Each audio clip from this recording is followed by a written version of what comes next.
In 1856, the United States Congress passed a law allowing any American citizen to claim any island on Earth, as long as it was covered in bird shit. I'm not making this up. The Guano Islands Act is still on the books today. This single substance, accumulated excrement from seabirds, caused more international conflicts than oil ever has. It funded entire national economies. It killed hundreds of thousands of workers. And right now, the synthetic version of what's in that bird shit feeds half the people on this planet. If you want to understand how the modern world actually works, you need to understand the empire built on excrement. Subscribe now, drop where you're watching from, and let's begin. Alexander von Humboldt was the most famous scientist in the world when he put ancient bird excrement in his mouth and changed history. Then it was 1802, and Humboldt was standing on the Peruvian coast, staring at something that made no sense to him. Off the shore, the Chincha Islands rose from the Pacific, and they were white. Not from snow, because this was a desert coast where rain essentially never fell. Not from chalk or limestone. The islands were white because they were covered in mountains of bird excrement accumulated over thousands of years, and those mountains were over 100 feet deep in places.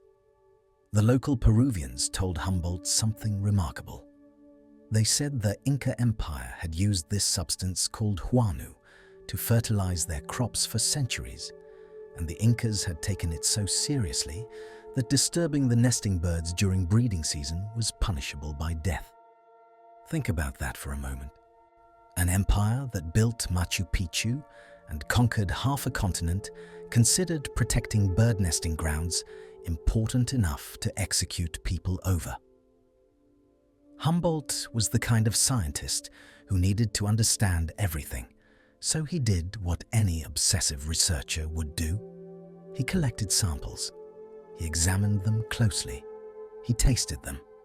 And then he shipped crates of accumulated bird excrement across the Atlantic to laboratories in Paris and Berlin, where chemists broke down its composition and discovered something that would reshape the world. The analysis came back showing that this guano contained approximately 16% nitrogen and 12% phosphate and 3% potassium. If those numbers mean nothing to you, then you need to understand what European farmers had been dealing with for centuries. The soil was dying. After generations of growing the same crops on the same land, the essential nutrients had been stripped away. Wheat yields were falling. The population was rising, and nobody knew how to put back into the ground what the crops kept taking out. Farmers tried everything. They spread animal manure, which helped a little, but there was never enough of it. They rotated crops and let fields lie fallow, which slowed the decline but did not reverse it. They knew something was missing from their soil. But chemistry was still a young science, and nobody could identify exactly what that something was. Humboldt published his findings in 1806, but nobody was paying attention because Napoleon was busy conquering Europe, and agricultural science was not exactly a priority during wartime. So the information sat there in academic journals and scientific society proceedings, while European soil continued to deteriorate and populations continued to grow, and the crisis kept building beneath the surface. It would take another 34 years before anyone acted on what Humboldt had discovered, and by then, the desperation would be so acute that the response would be almost hysterical. The first shipment of guano to arrive in Liverpool in 1840 sold out in 4 hours. British farmers had been watching their yields decline for decades. The potato crop was showing signs of disease that would soon become the catastrophic blight. Wheat production was falling even as the Industrial Revolution was pulling workers off farms and into cities, creating more mouths to feed with fewer hands to grow food. When word spread that this Peruvian substance could double or even triple crop yields, The response was immediate and overwhelming. Agricultural societies organized trials where skeptical farmers spread guano on test plots and then watched in disbelief as their crops exploded with growth. Letters flew between farming communities describing results that seemed almost miraculous. A field that had produced 20 bushels of wheat per acre suddenly produced 45. Turnips grew to sizes that old farmers swore they had never seen in their lifetimes.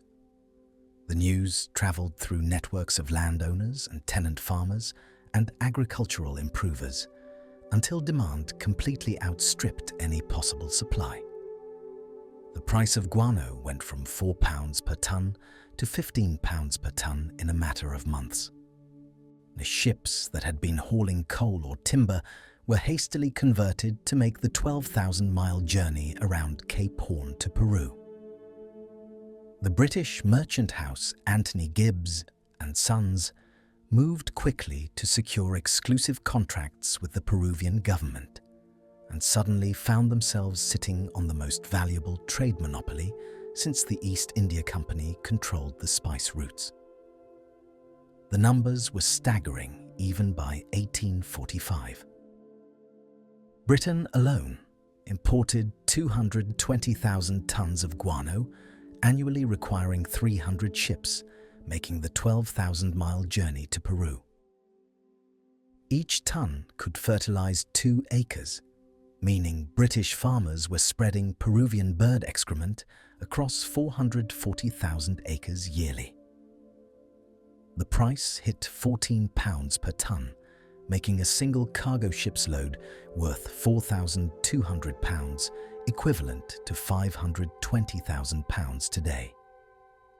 Peru's Chincha Islands contained an estimated 12 million tons of guano accumulated over thousands of years. At current extraction rates, it would be gone in 30 years. Everyone knew this. Nobody slowed down. To understand guano, you need to understand that nitrogen is simultaneously the most abundant element in our atmosphere and the thing plants desperately cannot access. Look up right now. 78% of the air above your head is pure nitrogen. Plants are surrounded by it. They are bathed in it. Every breath of wind that passes over a field carries more nitrogen than that field could use in 1,000 years. And plants cannot touch any of it. Nitrogen in the atmosphere exists as N2, meaning 2 nitrogen atoms bonded together so tightly that plants have no mechanism to break them apart. It is like dying of thirst while floating in the ocean. The water is everywhere, but you cannot drink it. Only a few organisms on Earth can break that bond and make nitrogen available to plants. Certain bacteria living in the roots of legumes like beans and clover can do it. Lightning strikes can do it, creating small amounts of usable nitrogen when the electricity rips apart atmospheric molecules. But these natural processes produce tiny amounts compared to what agriculture demands. For most of human history, farmers did not understand any of this, but they understood the effects. They knew that growing crops exhausted something in the soil. They knew that animal manure helped restore it. They knew that rotating crops and planting legumes seemed to keep the soil healthier. What they did not know was that they were dealing with the most important chemical limitation in all of agriculture: the nitrogen problem. And that is why guano was so valuable. Those millions of seabirds living on the Chincha Islands ate fish from the incredibly rich waters of the Humboldt Current. The fish were full of nitrogen and phosphorus from the marine ecosystem. The birds digested the fish and excreted the waste which piled up on the islands year after year, century after century. On a normal island, this waste would decompose. Bacteria would break it down. Rain would wash away the nutrients. But the Chincha Islands sit in one of the driest places on Earth. It almost never rains there, The guano did not decompose. It just accumulated. Layer upon layer of concentrated nitrogen and phosphorus, building up over 12,000 years into mountains of the most effective fertilizer the world had ever seen. The chemistry was perfect. Unlike fresh animal manure, which can burn plants and takes months to break down into usable form. Guano was already in a state that plant roots could absorb almost immediately. Unlike mineral fertilizers that would be developed later, guano contained a balance of nutrients that matched what plants actually needed.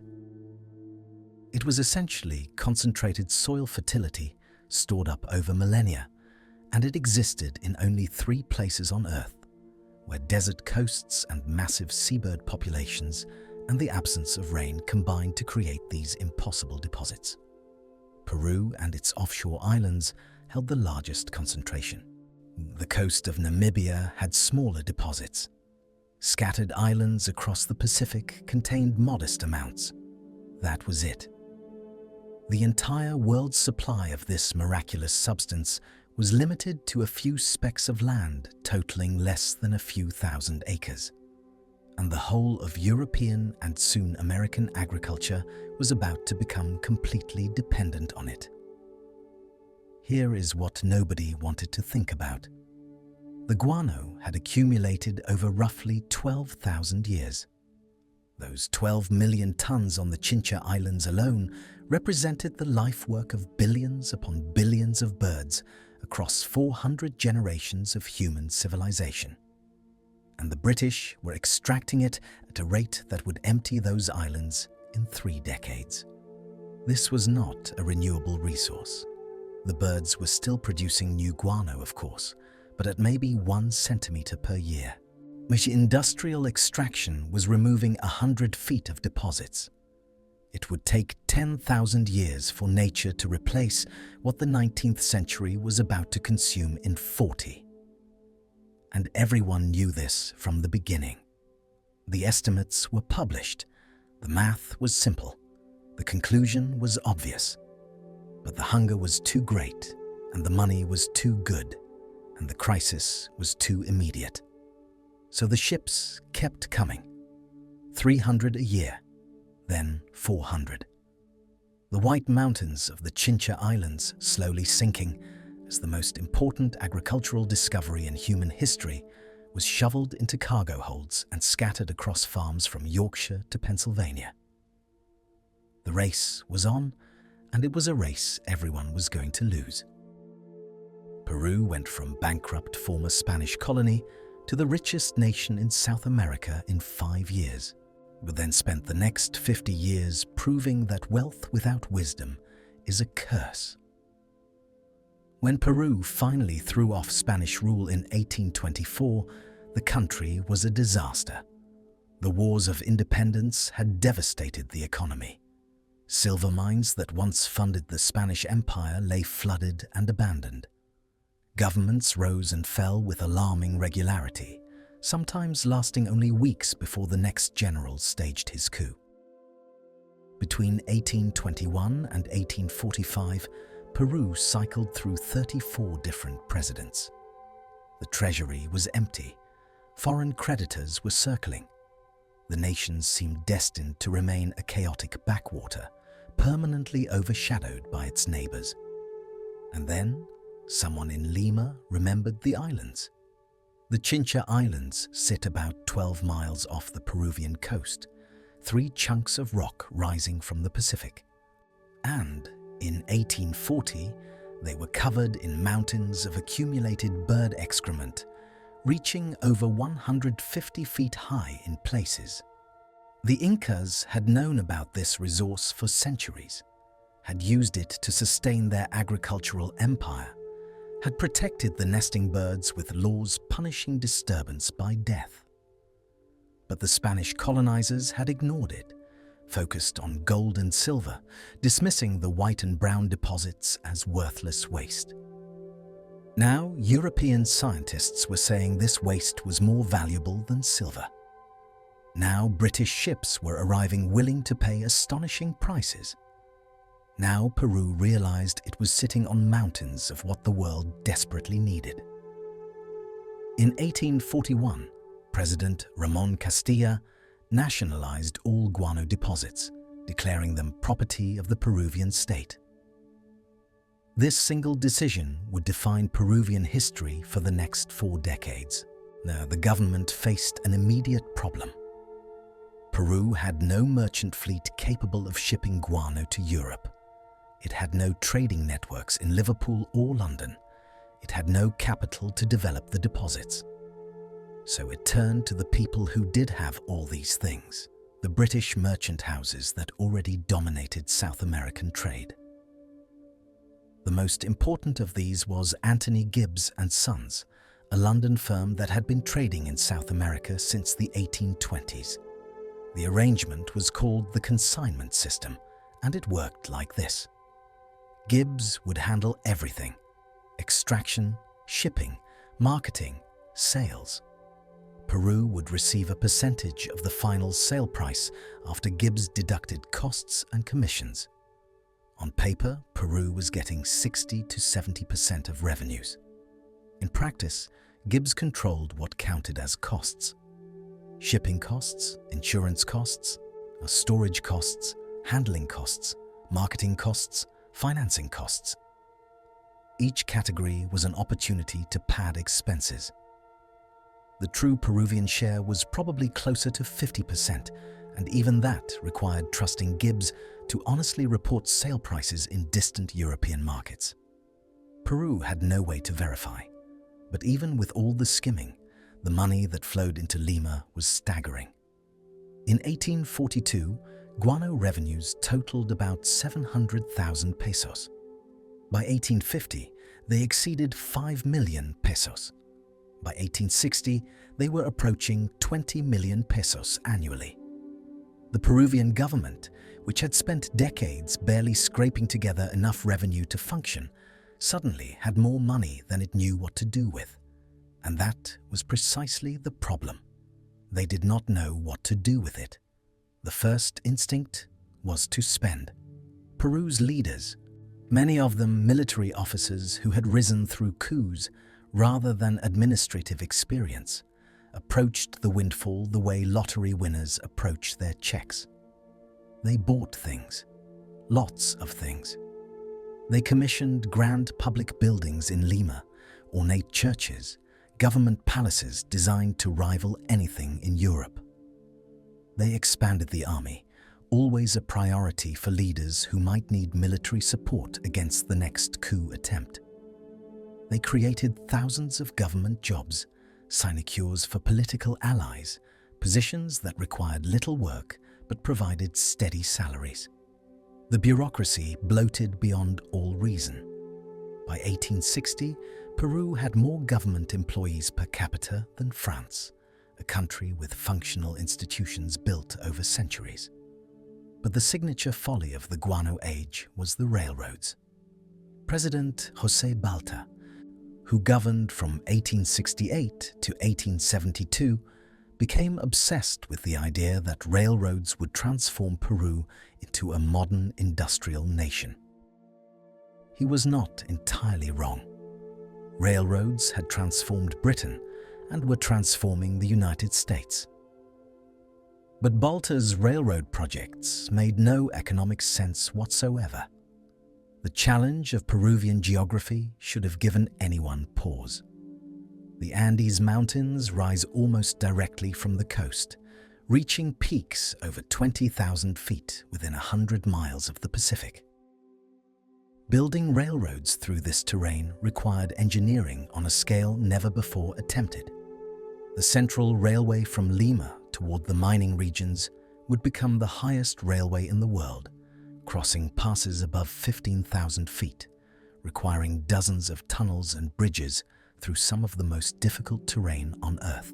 Balta contracted an American entrepreneur named Henry Meigs to build these impossible railroads, and Meigs was happy to oblige. His contracts guaranteed him 12% profit on all construction costs, which meant he had every incentive to make construction as expensive as possible. Workers died by the thousands from altitude sickness, accidents, and disease. Costs spiraled beyond any initial estimate, and the railroads, once built, served almost no productive purpose. They connected Lima to regions with no significant economic activity. They ran through areas with no population to transport goods or people. They were monuments to ambition unmoored from reality. The money to pay for all this came from bonds. Peru borrowed against future guano revenues, essentially spending tomorrow's wealth today. European bankers were happy to lend. Guano revenues seemed limitless. The deposits were vast. Demand was growing. What could go wrong? By 1870, Peru had accumulated approximately £35 million in foreign debt. The annual debt service, just the interest payments, consumed almost half of guano revenues. The country was caught in a trap. It needed guano revenues to service its debts, but it had already borrowed against most of those revenues. Every ship that left the Chincha Islands carried excrement that was already spoken for, already pledged to European bondholders. Meanwhile, the domestic economy remained essentially unchanged. Peru had no manufacturing sector to speak of. It produced almost nothing for export besides guano. Agriculture was stagnant. The country imported manufactured goods from Europe, paid for with guano revenues, enriching British and French industrialists rather than developing Peruvian industry. The wealth was flowing through Peru rather than staying in Peru, and nobody seemed to care. The guano would last forever, or at least long enough. There would always be more. Between 1840 and 1880, Peru extracted and exported approximately 12 million tons of guano, worth an estimated £150 million, equivalent to roughly $25 billion today. At its peak in 1870, guano accounted for 80% of Peru's government revenue. The Chincha Islands alone yielded 1 million tons annually, requiring a workforce of 4,000 laborers, extracting 6 to 8 tons per person per day. British merchant house Anthony Gibbs and Sons took a commission of 4 to 5% on all sales, earning them approximately £6 million in pure profit, thereby making them one of the wealthiest merchant families in Victorian England. Their London mansion, built with guano money, still stands. The Guano Islands Act of 1856 gave American citizens the right to claim any unclaimed island on Earth, and they claimed over 100 of them. This was not some obscure provision buried in a larger bill. This was major legislation, debated extensively in Congress, signed by President Franklin Pierce, and it remains active law to this day. The context was desperation. American farmers in the 1850s were watching their soil die.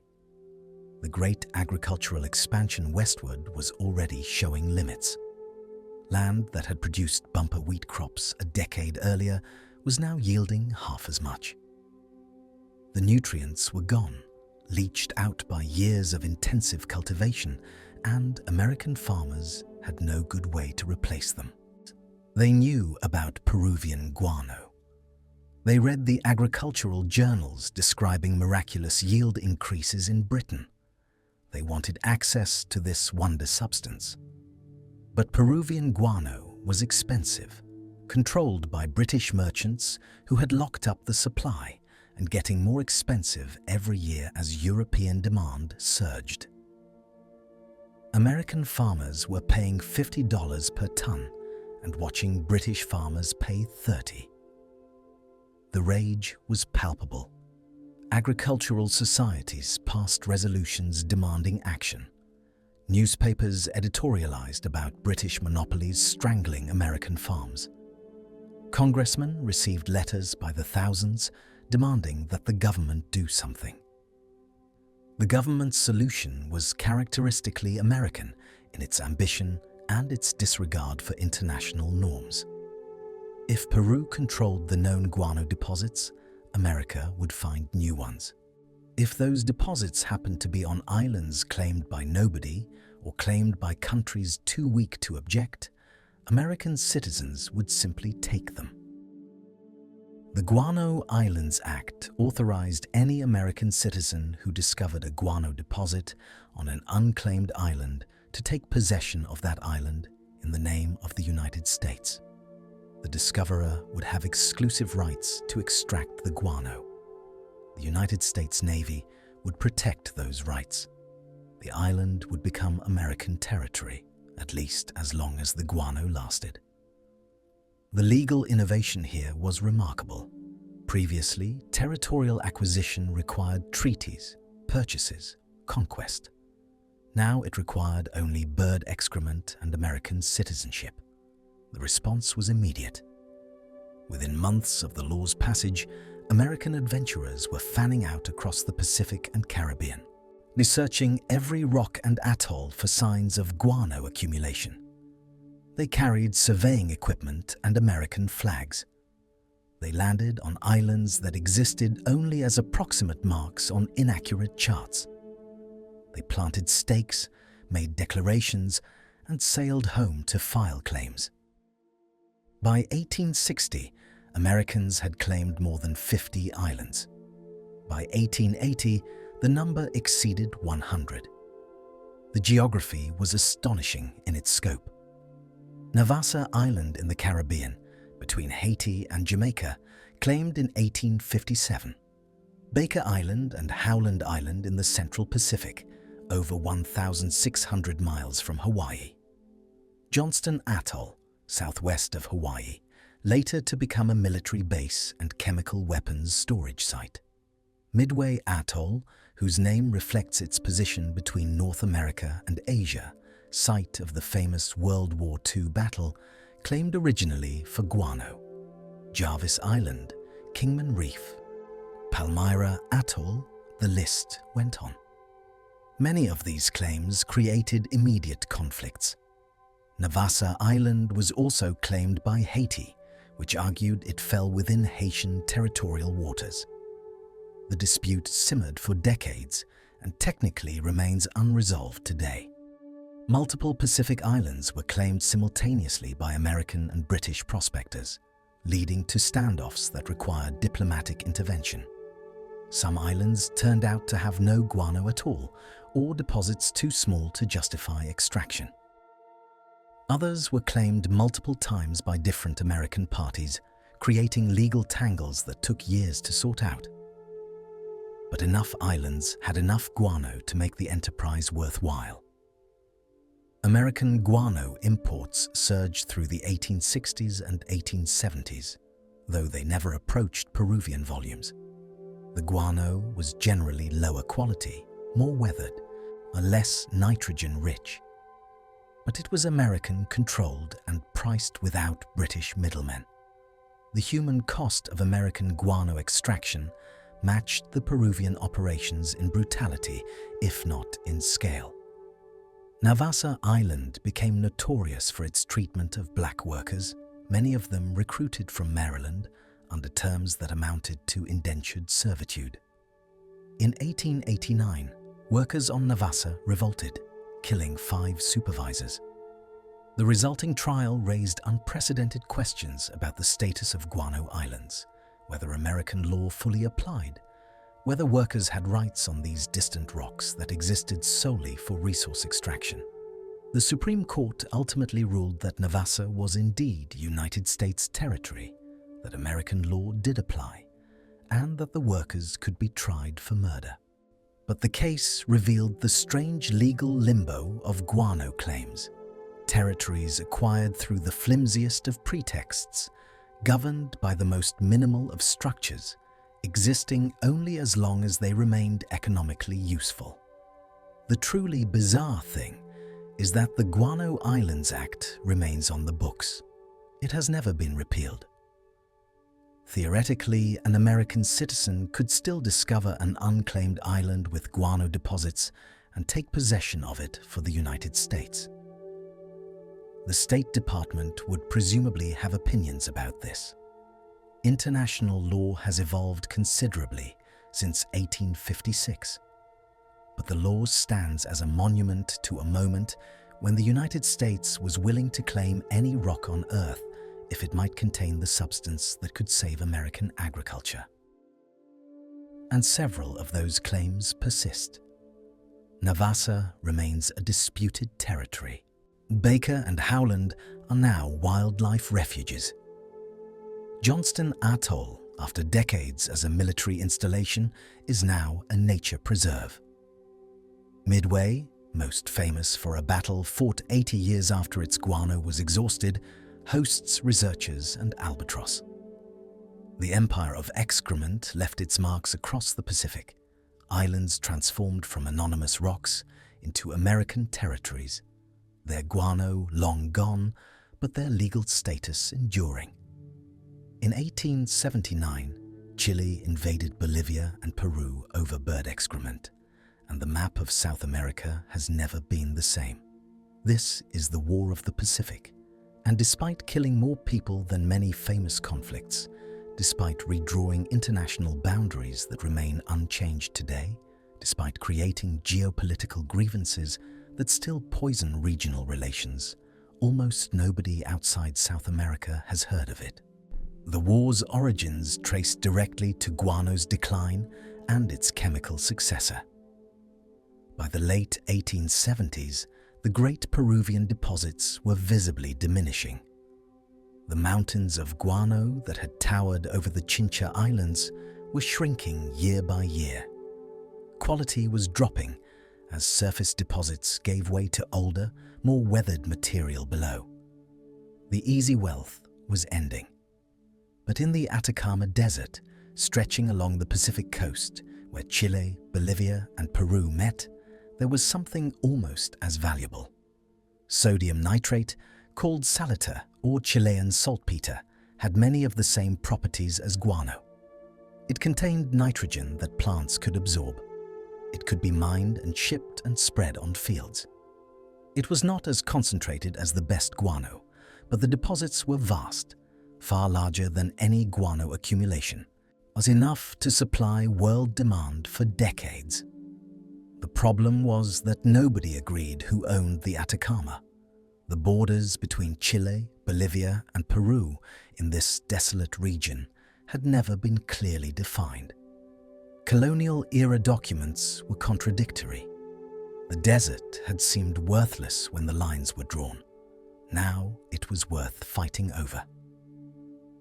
Bolivia controlled a narrow strip of Pacific coastline, roughly 250 miles of desert coast that included significant nitrate deposits. Peru controlled territory to the north with additional deposits.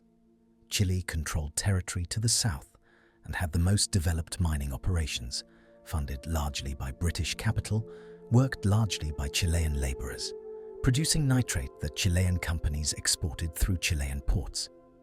The arrangement was unstable. Bolivian governments, perpetually short of money, looked at Chilean companies extracting Bolivian resources and saw an obvious revenue source.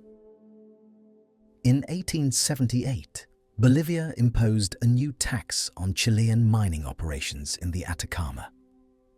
The tax violated an existing treaty between the countries, which had established that Bolivia would not raise taxes on Chilean enterprises for 25 years. Chile demanded the tax be rescinded. Bolivia refused. Chile announced it would not pay. Bolivia announced it would seize Chilean mining properties. Chile invaded. On February 14, 1879, Chilean forces occupied the Bolivian port of Antofagasta without significant resistance. Bolivia, essentially landlocked, already given its limited coastline and lack of naval power, could do nothing to stop them.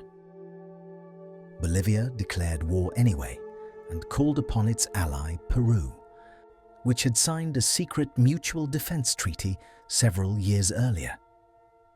Peru tried to mediate. The mediation failed. Chile declared war on both countries in April 1879. What followed was a systematic Chilean victory. Chile had the best navy on the Pacific coast of South America, built with revenues from its already substantial nitrate exports. Chile had a more stable government, a more professional military, a more developed economy. Bolivia had almost no military capacity to speak of. Peru had potential, but was drowning in debt from its guano age excesses. Its military underfunded, its government paralyzed. The naval war was decisive. At the Battle of Iquique in May 1879, the Chilean Navy lost one ship but established control of the sea lanes. At the Battle of Angamos in October 1879, Chile captured Peru's most important warship and killed the Peruvian admiral. After Angamos, Peru had no meaningful naval capability remaining. Chilean forces could land anywhere along the coast with impunity. The land war took longer, but followed the same pattern. Chilean forces advanced northward, capturing nitrate territories, defeating Peruvian and Bolivian armies in a series of battles. Bolivian forces essentially withdrew from the conflict after early defeats, leaving Peru to fight alone. By 1881, Chilean troops had captured Lima, Peru's capital. The occupation lasted 3 years.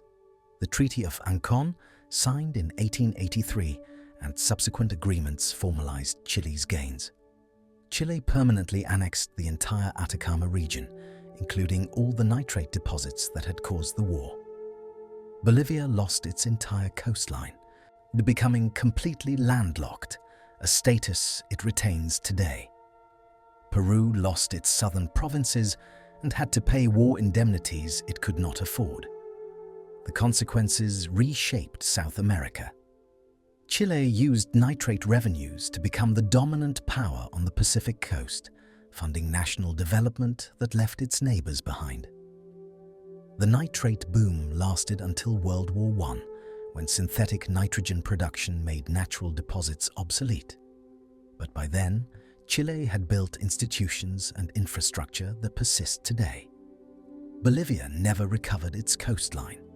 Every Bolivian government since 1884 has demanded sea access as a matter of national policy. Bolivia maintains a navy despite being landlocked, training on Lake Titicaca, waiting for a coast that will never return.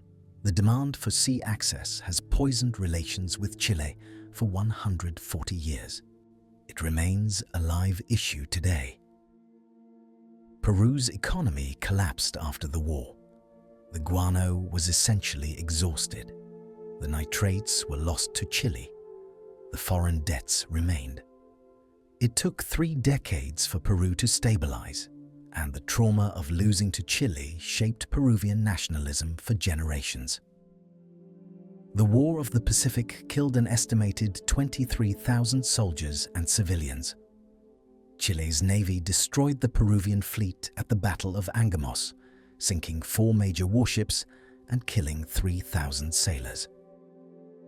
The Chilean occupation of Lima lasted until 1884, during which troops systematically looted Peru's national library, removing 56,000 books. Bolivia permanently lost its 250-mile coastline and remains landlocked today, a loss valued at an estimated $10 billion in modern port access. The conquered Atacama Territory would produce $500 million worth of nitrates over the following decades, funding Chile's entire national development. Peru's economy would not recover for 30 years. The war is remembered differently in each country. Chileans celebrate it as a demonstration of national strength and organization. Peruvians remember it as a trauma, a humiliation made worse by the looting of cultural treasures. Bolivians remember it as an injustice still unresolved, a wound still open, a coast still stolen. All of them might remember it as what it fundamentally was: a war over fertilizer, over the chemical compounds that could make crops grow, over the difference between agricultural abundance and agricultural exhaustion. The War of the Pacific was the Guano War's final chapter. They fought over guano's chemical cousin when the guano itself was nearly gone. It demonstrated that nations would kill and die for soil nutrients. It demonstrated that the invisible chemistry beneath agriculture was worth more than territory, more than lives, more than international law. It demonstrated that the empire of excrement had consequences, measured not just in money, but in blood. Chapter 7. The worst job in human history. Working the guano islands of Peru was so horrific that workers regularly threw themselves off cliffs rather than continue.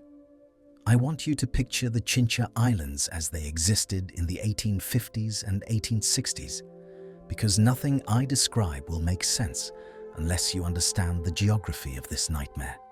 3 rocky islands sitting about 12 miles off the Peruvian coast, each one maybe a mile long. Completely barren of vegetation, no trees, no grass, nothing green, just rock covered in mountains of accumulated bird excrement, reaching heights of 150 feet in some places. There was no fresh water on these islands. Every drop had to be shipped in from the mainland, and there was never enough. Workers received maybe a gallon per day for drinking, cooking, and cleaning in temperatures that regularly exceeded 90 degrees Fahrenheit. There was no shade anywhere because there were no structures substantial enough to block the sun, just rough wooden barracks where workers slept in shifts because there were not enough beds for everyone. But the heat and the thirst were not even the worst part. The worst part was the ammonia. Guano releases ammonia gas as it decomposes. And the concentration on these islands was so intense that visitors reported being able to smell it from ships still miles offshore. Workers digging into the deposits breathed this gas constantly, 14 to 16 hours a day, and the effects on the human body were devastating. The ammonia burned their eyes so severely that temporary blindness was common, and permanent vision damage was essentially guaranteed for anyone who worked the islands for more than a few months. It destroyed their lungs, leaving workers gasping and coughing up blood. It ate through their clothing, dissolving fabric within weeks. One British inspector who visited in 1853 wrote that he could not remain on the island for more than 2 hours without becoming violently ill. And these workers were expected to labor there for years. The work itself was almost unimaginably brutal. Workers used pickaxes and shovels to break apart guano that had hardened over centuries into a substance nearly as dense as rock. They filled wheelbarrows and carried the loads to chutes that dropped the guano directly into ships waiting below. Each worker was expected to extract between 4 and 6 tons of guano per day. That is 8 to 12,000 pounds of material dug, loaded, transported and dumped, all while breathing ammonia under direct sun with inadequate water and food that consisted primarily of rice and beans delivered sporadically from the mainland. The overseers enforced production quotas with whips and clubs. Falling behind meant beatings. Repeated failures meant being shackled and left in the sun without water. The guards were a mixture of Peruvian soldiers and private contractors employed by the merchant houses, and they understood that their job was to extract maximum labor from workers who were, for all practical purposes, prisoners. There was nowhere to run. The islands were surrounded by Pacific waters known to be infested with sharks drawn by the waste and offal dumped from the islands. Swimming to the mainland was impossible, and boats were watched constantly. But workers did escape in the only way left available to them. They jumped from the cliffs. The suicide rate on the Chincha Islands was so high that it attracted international attention, and contemporary accounts describe workers simply walking to the edge of the precipice and stepping off, preferring the rocks below to another day of digging guano. Others drowned themselves. Some refused food until they died of starvation.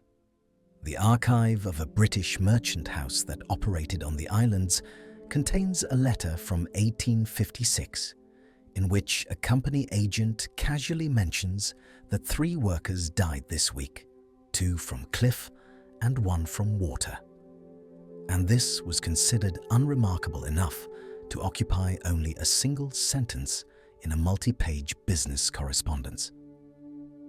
The bodies were disposed of in the most economical way possible.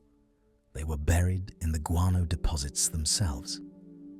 Workers were literally interred in the substance they had been forced to extract, their remains mixed with the bird excrement that would be shipped to England and spread on aristocratic estates.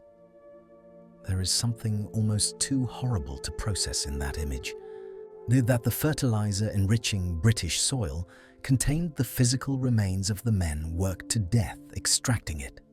The system required a constant supply of new laborers because the existing workforce was continuously dying. Disease spread easily in the cramped, unsanitary barracks. Dysentery was endemic. Typhoid and smallpox periodically swept through the labor camps. Injuries from the work itself, broken bones from falling rock, crushed limbs from collapsing deposit walls, cuts and gashes that became infected. These were constant. There were no doctors on the islands, no medicine beyond whatever workers might have brought themselves, and no evacuation for the injured. You worked until you healed, or you worked until you died, or you simply died. And here is what makes this story something more than historical tragedy. People knew, but this was not hidden. British inspectors visited the islands and documented the conditions in official reports that were filed with the Foreign Office in London. Journalists wrote about the islands. Charles Darwin himself commented on the guano trade and its reliance on what he called unfree labour. The British Parliament discussed the situation, and there were periodic expressions of concern about whether Her Majesty's government should be profiting from such obvious brutality.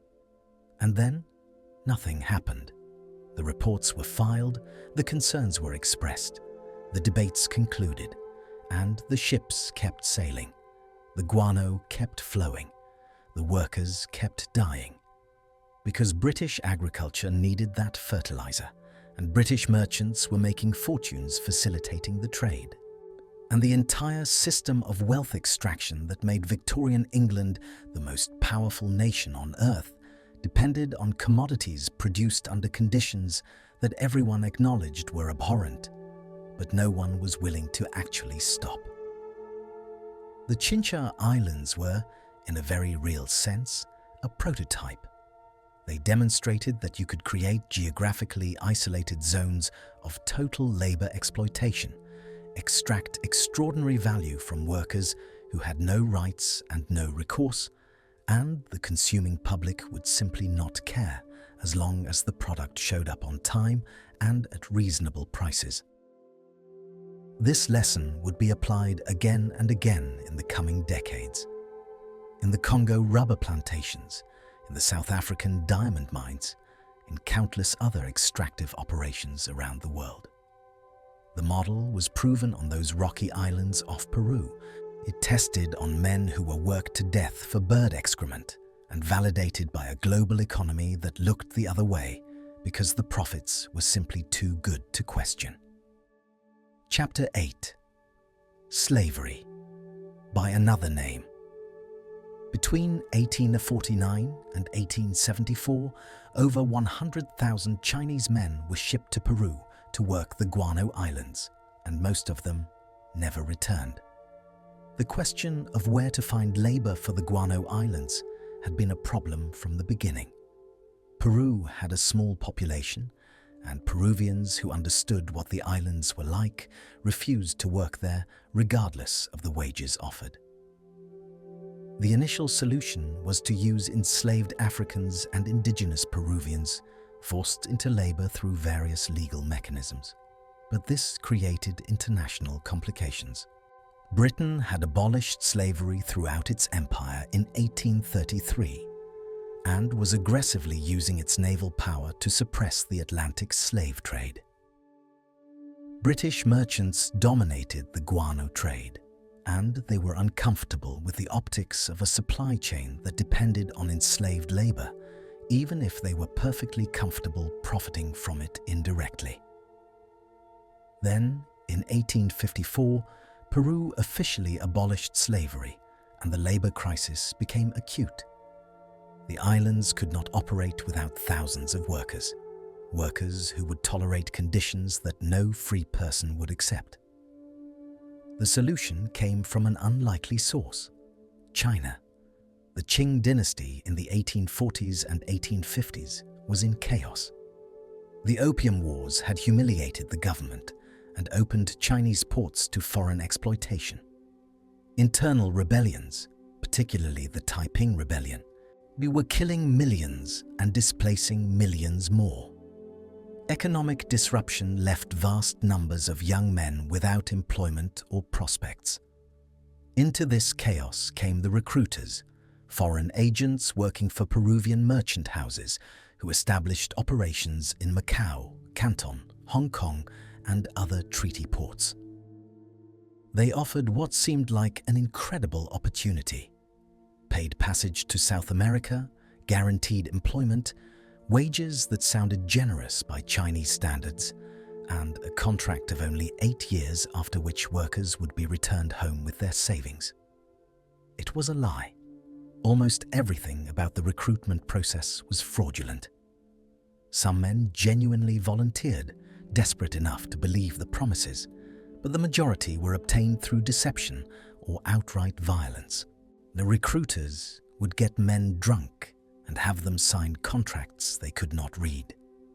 Others were simply kidnapped, grabbed off streets or from their villages by armed gangs who delivered them to holding facilities called barracoons, where they were kept prisoner until ships arrived. The barracoons themselves were notorious. Men were held in overcrowded pens, fed minimally, and prevented from escaping by guards who killed anyone who tried to run. One British official who inspected a barracoon in Macau in 1858 described finding 300 men in a space suitable for perhaps 50, the air so foul that he struggled to breathe, and the men so desperate that they attempted to rush past him to escape when the door was opened. The ships that transported these workers to Peru were barely distinguishable from the slave ships that had carried Africans across the Atlantic for centuries. Men were packed into holds with inadequate ventilation, minimal food and water, and no sanitation. The voyage from China to Peru typically took 4 months, and mortality rates were catastrophic. The average death rate on coolie ships was around 12%, but some voyages lost 30 or even 40% of their human cargo. Men died of disease, of dehydration, of suffocation in the airless holds. They died in shipboard revolts that were suppressed with mass executions. They died by throwing themselves overboard, preferring drowning to what awaited them in Peru. The bodies were simply dumped over the side, and the ships sailed on. The contemporary observers explicitly compared the coolie trade to the African slave trade, and the comparison was apt. A British naval officer who intercepted a coolie ship in 1860 wrote that he had inspected slave ships during his service on the West African coast, and that this vessel was worse, the conditions more crowded, the mortality higher, the treatment of the cargo more brutal. The main difference, he noted grimly, was that these men had theoretically signed contracts, which made the entire enterprise technically legal. When the ships arrived in Peru, The survivors were auctioned. I need you to understand what that word means in this context. Men who had been kidnapped from their homes, brutalized in barracoons, and traumatized by months in a floating death trap were assembled on docks in Callao and sold to the highest bidder. The plantation owners, mining companies and the guano merchants bid for workers the way they might bid for livestock, inspecting their teeth and muscles, assessing their likely productivity, and purchasing them in lots. The contracts these men had supposedly signed, the documents that made this legal rather than slavery, were masterpieces of exploitation. The standard contract promised 8 years of labor at 4 pesos per month, which sounded reasonable until you understood the deductions. 3 pesos per month were automatically subtracted for food. Additional deductions were taken for clothing, for tools, for medical care that was never actually provided. The company store sold goods at inflated prices, and workers were forced to buy from it. Fines were assessed for any infraction, real or invented. The result was that workers not only never accumulated savings, but actually went deeper into debt with each passing month. And until the debt was repaid, the contract could not end. This was debt bondage, a system designed to create permanent servitude while maintaining a paper fiction of free labor. Workers who completed their 8 years, which almost none did given the mortality rate, would discover that they somehow still owed money and could not leave. The company would generously offer to extend their contracts, adding more years of labor that would generate more debt that would require more years to repay. It was mathematically inescapable, designed from the beginning to trap men forever. On the Guano Islands specifically, Chinese workers faced all the horrors I described earlier: the ammonia, the heat, the brutal labor, the casual violence, but with additional layers of cruelty. They were far from home, unable to speak the language, isolated from any community that might offer support or protection.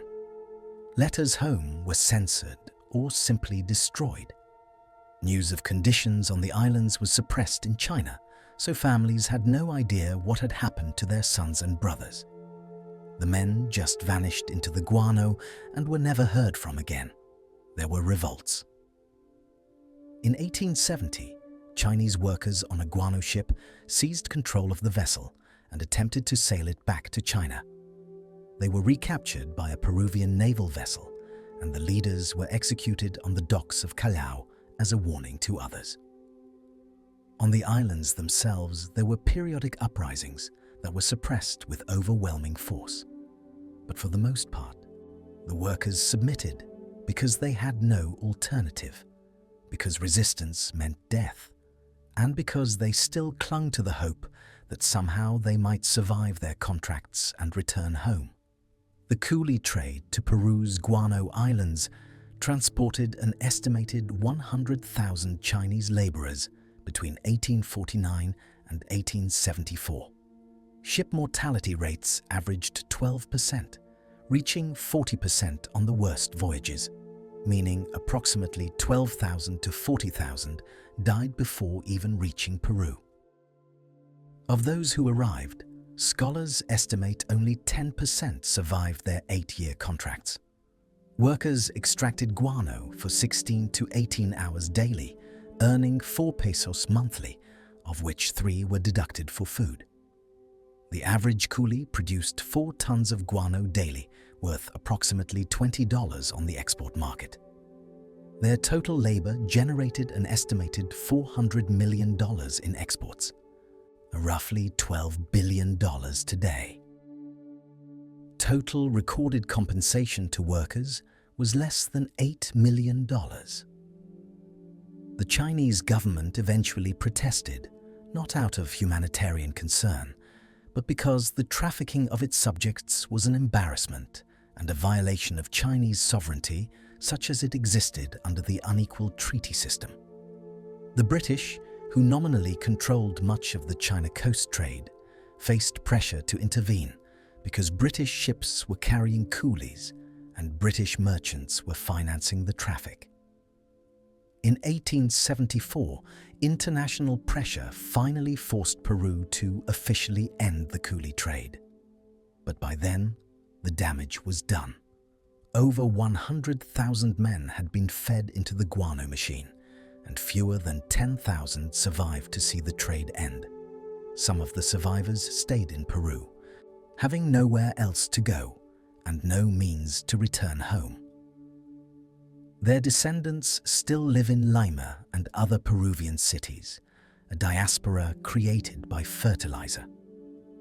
The others, the tens of thousands who died on the ships, in the barracoons, on the islands, they left nothing behind except the labor that enriched everyone but themselves. Chapter 9. The Islands That Lost Their People. In 1862, Peruvian slave ships arrived at Easter Island and kidnapped half the population, including every person who could read the mysterious script that still has not been deciphered. By the early 1860s, the coolie trade from China was facing increasing restrictions. International pressure was mounting. The Chinese government was protesting, and British officials were making it more difficult for ships flying British colours to participate in the traffic. The guano merchants needed alternative sources of labour, and they turned their attention to the Pacific Islands. What followed was a campaign of kidnapping so thorough, so devastating, that it nearly erased entire cultures from the face of the earth. The practice was called blackbirding, a term that would become synonymous with Pacific Island slave trading. It worked like this. Ships would arrive at islands across the Pacific, from the Marquesas to the Gilbert Islands to Easter Island, and their crews would lure islanders aboard with promises of trade goods, gifts, or employment. Once a sufficient number were aboard, the ships would simply leave, carrying their captives to Peru, where they would be sold for labor on the Guano Islands, on sugar plantations, and in other industries desperate for workers. When islanders grew wary of the trading ship trick, the blackbirders turned to outright violence. Armed raiding parties would land on beaches, attack villages, and drag inhabitants back to the ships in chains. Men were the primary targets, but women and children were also taken. The islands of the Pacific, many of them small and isolated with populations of only a few hundred or a few thousand, had no defense against men with guns and organization. Easter Island, the most isolated inhabited island on Earth, lying 2,300 miles from Chile and 1,100 miles from its nearest inhabited neighbor, became a particular target.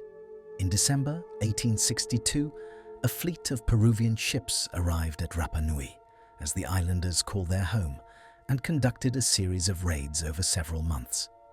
The techniques varied. Some islanders were lured aboard with promises of gifts. Others were attacked during a gathering on the beach when sailors opened fire and seized everyone they could catch. The island's population at the time was approximately 3,000 to 4,000 people, the remnant of a once larger civilization that had built the famous Moai statues and developed a sophisticated culture. The blackbirders took approximately 1,500 people, close to half the entire population. Among the captives were virtually all of the island's leaders, including the paramount chief, the priests, and every person on the island who could read Rongorongo. Rongorongo is a script unique to Easter Island, one of very few independent writing systems developed in human history. Carved onto wooden tablets, it recorded religious chants, genealogies, and historical accounts. As scholars today believe it held the key to understanding Easter Island's history, its social organization, its beliefs about the statues and the culture that created them. And in 1862, the Peruvian slavers carried away every single person who could read it. The knowledge died with them. Rongorongo remains undeciphered to this day. We have the tablets, but no way to understand what they say, because the human chain of transmission was deliberately severed by men looking for labor to dig bird excrement. The islanders taken to Peru were treated no differently from the Chinese coolies. They were sold at auction, sent to the Guano Islands or to coastal plantations, and subjected to the same brutal conditions. For people from a small isolated island who had never left their home, never encountered such violence, or never been exposed to continental diseases, the experience was catastrophic. They died in appalling numbers. Within months of arriving in Peru, the majority of the Easter Islanders were dead from smallpox, typhus, and other diseases against which they had no immunity. The international outcry over the Easter Island raids was eventually loud enough to prompt action. The Bishop of Tahiti protested to the French government. British missionaries complained to London. Even some Peruvian officials grew uncomfortable with what was being done in their country's name. Under diplomatic pressure, Peru agreed to return the surviving islanders to their homes. Of the approximately 1,500 people taken from Easter Island, about 100 were still alive to be returned. The ships that carried them back also carried smallpox. The returning survivors infected the population that had escaped the initial raids. An epidemic swept the island. By 1877, the population of Easter Island had crashed to 111 people. 111 people left from a society that had once numbered in the thousands, that had built monuments visible from space, that had developed its own writing system. The culture was essentially destroyed. The language survived in fragmentary form. The knowledge of the statues, their construction, their meaning was largely lost. The Rongorongo script became an eternal mystery. And all of this happened so that Peruvian merchants could maintain their supply of guano extraction workers. Easter Island was not alone. The Marquesas Islands lost thousands to blackbirding raids. The Gilbert Islands, Tuvalu, and dozens of other Pacific communities were targeted. The total number of Pacific Islanders taken during the blackbirding era is estimated at between 60,000 and 100,000 people. Many islands lost such large percentages of their populations that their cultures were fundamentally altered. Traditional knowledge, held by elders who were specifically targeted because they commanded respect and could be used to control other captives, disappeared. Languages lost speakers and simplified. Social structures collapsed. The impact echoes to this day. These islands, many of which are now independent nations or territories of former colonial powers, still bear the scars of depopulation and cultural destruction. And while the blackbirding era is remembered in the Pacific, it remains largely unknown to the rest of the world. We know about Easter Island because of its mysterious statues and undeciphered script. But how many people know that the script is undeciphered because the script readers were kidnapped to dig guano? How many tourists visiting the Moai understand that the culture that created them was deliberately destroyed by men seeking labor for the fertilizer trade? The story is too strange, too horrible, too connected to things we would rather not think about when we eat our food and tend our gardens. The connection between the bag of fertilizer at the hardware store and the destruction of one of humanity's most isolated and remarkable cultures is too long, too obscured by time and distance. But the connection is there. It has always been there. The guano that fed Victorian gardens and American farms was extracted by men who had been kidnapped from China, from the Marquesas, from Easter Island itself. The food system that developed in the 19th century and still underlies our modern agricultural economy was built on the bones of people who were worked to death, far from home, in conditions so terrible that death was preferred to continued labor. And we are the inheritors of that system. Every time we eat, we participate in its legacy. That is not meant to induce guilt, but to induce understanding. These are not separate stories. The guano trade, the coolie trade, the blackbirding raids, the development of synthetic fertilizers, the modern agricultural industry. They are all the same story, unfolding across centuries, connecting the bird colonies of Peru to the rice paddies of China, to the stone statues of Easter Island, to the farms of the American Midwest. You cannot understand where our food comes from without understanding where the guano came from. And you cannot understand where the guano came from without understanding the people who died extracting it. By 1880, after 40 years of extraction, the Chincha Islands, once containing 100-foot deposits, were scraped down to bare rock, and everyone who had watched this happen pretended to be surprised. The mountains of white gold that had been visible from the Peruvian coast for centuries were simply gone. Workers who had arrived in the 1840s to dig through deposits deeper than a 10-story building now stood on exposed granite, wondering where it had all gone. The answer was simple and brutal. It had gone to England. It had gone to France. It had gone to the American South and the wheat fields of Prussia and the rice paddies of Japan. 12,000 years of accumulated bird excrement representing the life cycle of billions upon billions of seabirds had been shoveled onto ships and scattered across farm fields on 4 continents in less than half a century. The decline had been visible for years to anyone willing to look. In the 1850s, ships would anchor at the Chincha Islands, and workers would dig horizontally into cliff faces of pure guano, sometimes tunneling 50 feet before breaking through to rock. By 1870, those same workers were scraping the bottom, picking through mixed deposits, contaminated with centuries of accumulated debris, because the good stuff was already gone. The nitrogen content told the story more clearly than any government report. Fresh surface guano from the 1840s contained 16% nitrogen, the exact concentration that made crops explode with growth.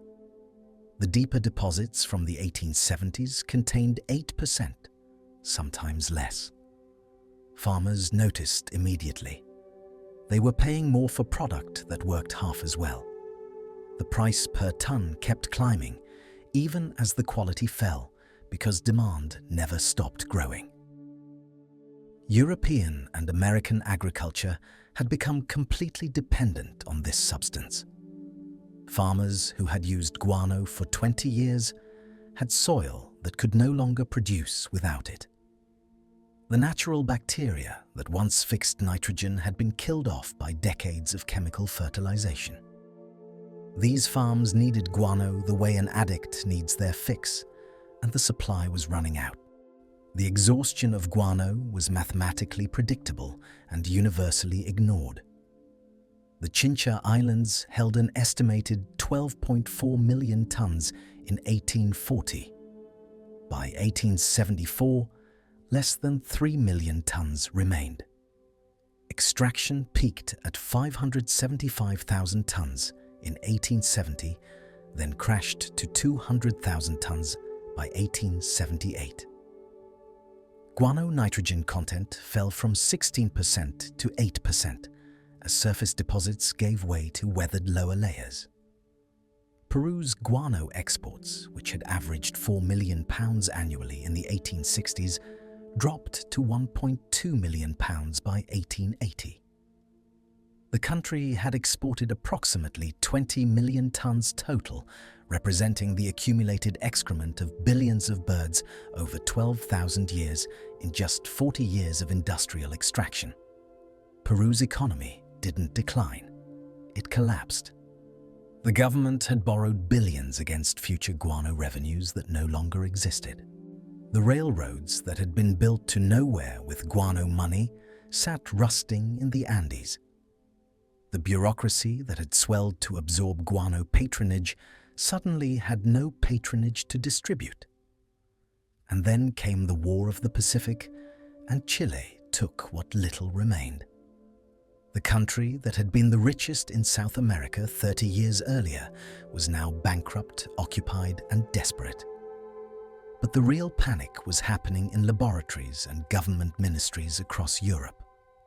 The question that kept scientists awake at night was terrifyingly simple. What happens when it is all gone? Chilean nitrates bought some time. The Atacama Desert contained massive deposits of sodium nitrate, another nitrogen source that could fertilize crops, and everyone rushed to exploit it. But the Atacama was finite too. Everyone knew this. The mathematics were clear. Natural nitrogen sources could not sustain global agriculture forever. Someone needed to find another way. Fritz Haber won the Nobel Prize for figuring out how to pull fertilizer out of thin air, and then spent World War I developing poison gas.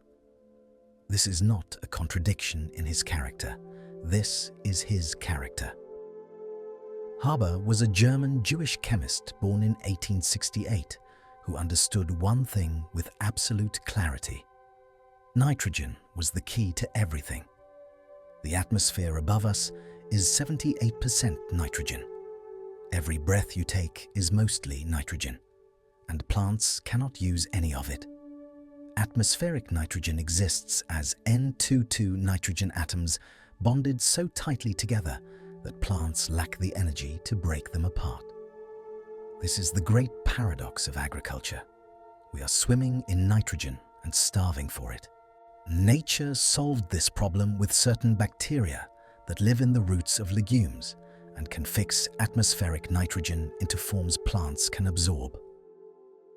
But these bacteria work slowly. They cannot support the intensive agriculture that feeds cities and nations.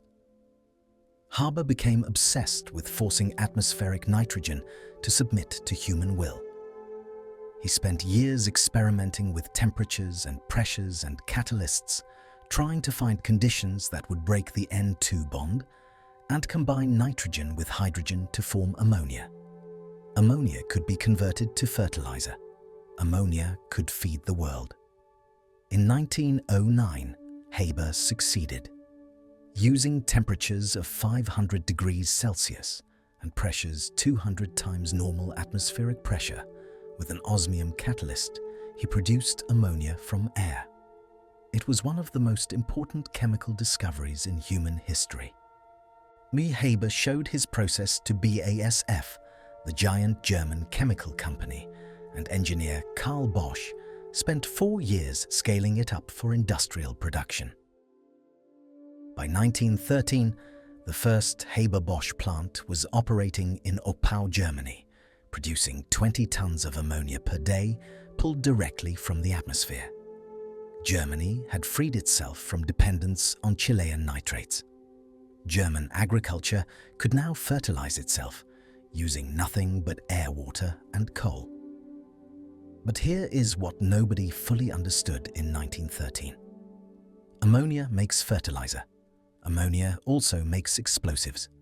The nitrates in gunpowder and TNT require fixed nitrogen. Before Haber-Bosch, Germany imported Chilean nitrates for both agriculture and military purposes. When World War I began in 1914, the British Navy immediately blockaded Germany, cutting off access to Chilean supplies. The German military planners calculated they would run out of ammunition within 6 months. The war would end quickly, simply because Germany could not manufacture enough explosives to continue fighting. The Haber-Bosch process changed everything. German factories converted to ammonia production. That ammonia was oxidized to nitric acid. That nitric acid was used to manufacture explosives. By 1915, Germany was producing enough synthetic nitrogen to sustain full military operations indefinitely. The war that should have ended in 1915 continued until 1918. The Haber-Bosch process extended World War I by 3 years. Millions of additional soldiers died because a German chemist had figured out how to pull nitrogen from air.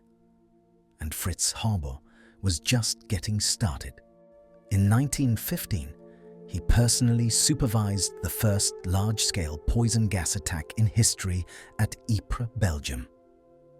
German troops released 168 tons of chlorine gas from 6,000 cylinders. The gas drifted across French and Algerian positions, killing 5,000 soldiers and injuring 15,000 more. Haber watched with scientific detachment, taking notes on wind patterns and dispersal rates. His wife, Clara Immerwahr, also a chemist, was horrified.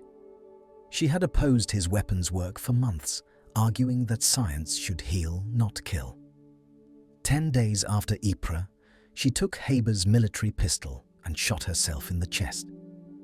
Their 13-year-old son, Hermann, found her dying in the garden. Haber left for the Eastern Front the next morning to supervise more gas attacks. He would later develop Zyklon A, the precursor to Zyklon B, which the Nazis would use in concentration camps. Haber himself was Jewish and fled Germany in 1933, dying in exile in 1934, never knowing that the gas he pioneered would be used to murder members of his own family. In 1918, Fritz Haber won the Nobel Prize in Chemistry for the synthesis of ammonia from its elements. The scientific community was outraged. This man had extended a catastrophic war by years. He had pioneered chemical weapons. He had watched his wife die and returned to work the next day. And yet the Nobel Committee was not wrong about the importance of his discovery. The Haber-Bosch process would go on to feed billions of people. It would transform human civilization more profoundly than almost any other invention. The man who saved the world and damned it is not a metaphor. It is literally true.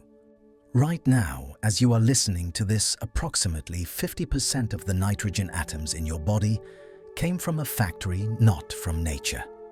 This is not speculation. This is measurable. Scientists can distinguish between natural nitrogen and Haber-Bosch nitrogen. Using isotope ratios, they have tested human tissue. They have tested your food.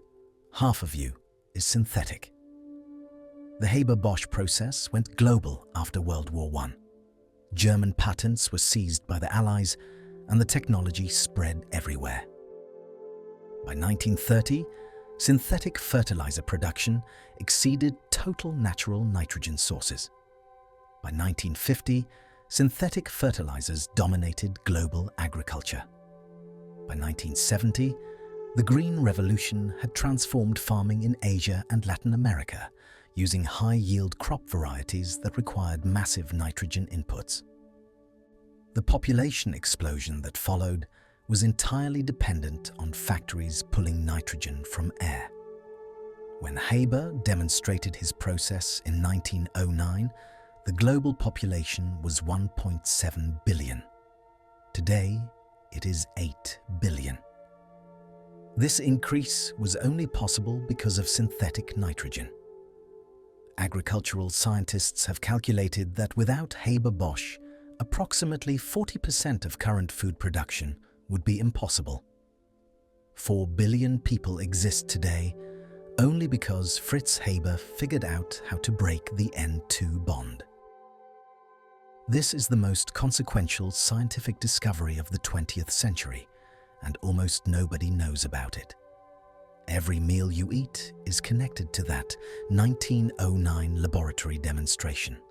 Every bite of bread, every portion of rice, every vegetable that is not organically grown contains nitrogen that was fixed in a factory at 500 degrees and 200 atmospheres of pressure.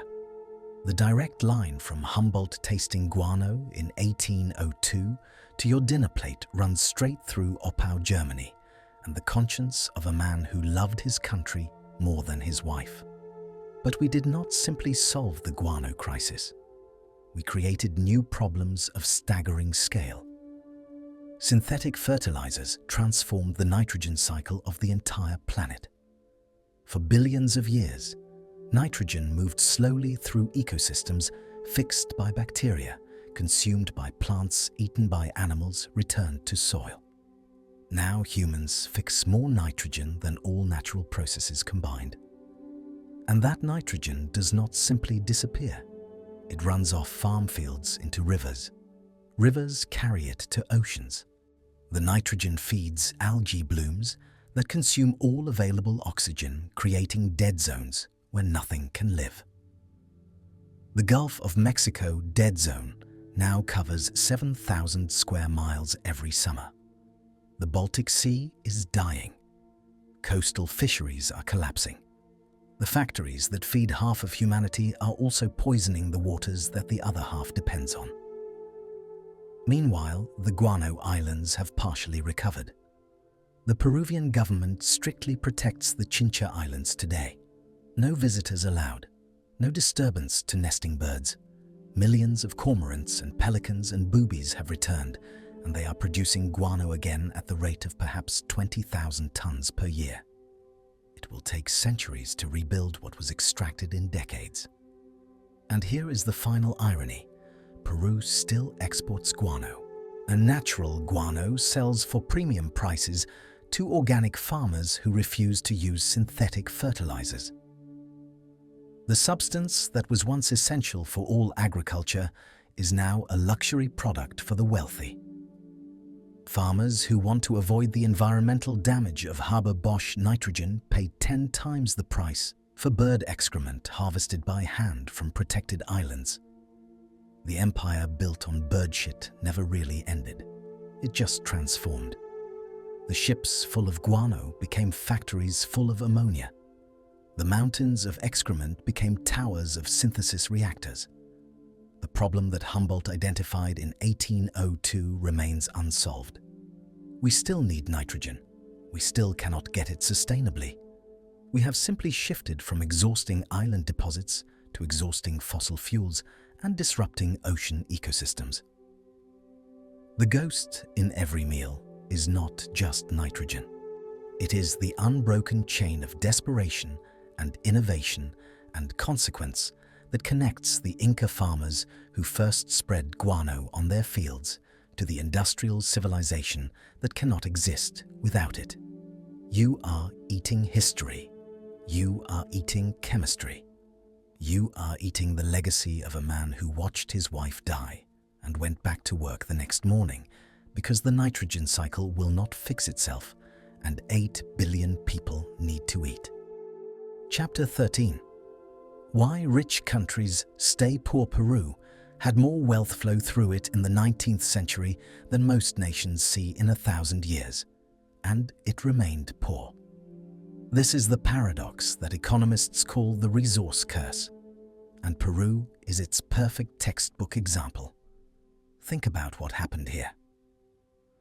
A bankrupt former Spanish colony discovered it was sitting on mountains of the most valuable fertilizer on Earth. Ships arrived from Europe desperate to buy. Money poured in by the millions. And yet, somehow, by the time the guano ran out, Peru was more indebted, more unstable, and less developed than when the bonanza began. How is this possible? The answer reveals something profound about the nature of wealth itself. You see, there is a fundamental difference between income and wealth, between money flowing through your hands and building something that generates prosperity for generations. Peru experienced the former and completely failed at the latter. The psychology was understandable, even if catastrophic. When you have a resource that seems infinite, why would you invest in factories or schools or infrastructure? Why would you build textile mills when you can just buy textiles from England with guano money? Why would you develop your own shipping industry when British ships are already arriving to carry your exports? Why would you train engineers when you can hire foreign experts? The money will never stop flowing. There is always more guano. Except there was not always more guano, and everyone knew it. The deposits were visibly shrinking year by year. Inspectors published reports calculating exactly when the guano would run out. And still the spending continued. This is what economists call Dutch disease, named after what happened to the Netherlands when it discovered natural gas in the 1950s. When a country exports a valuable natural resource, its currency strengthens because everyone wants to buy that resource. But a strong currency makes your other exports more expensive on the world market, so your manufacturing dies. Your agriculture becomes uncompetitive. Your entire economy becomes dependent on a single commodity. When that commodity runs out, you have nothing left. Peru experienced textbook Dutch disease. The flood of guano money made Peruvian currency strong, which made it cheaper to import everything than to make it domestically. Local industries that might have developed were strangled in their cribs. Why would anyone invest in a Peruvian factory when imported British goods were cheaper? The result was that Peru developed no industrial capacity whatsoever during the guano age. But Dutch disease only explains part of the catastrophe. The deeper problem was institutional decay.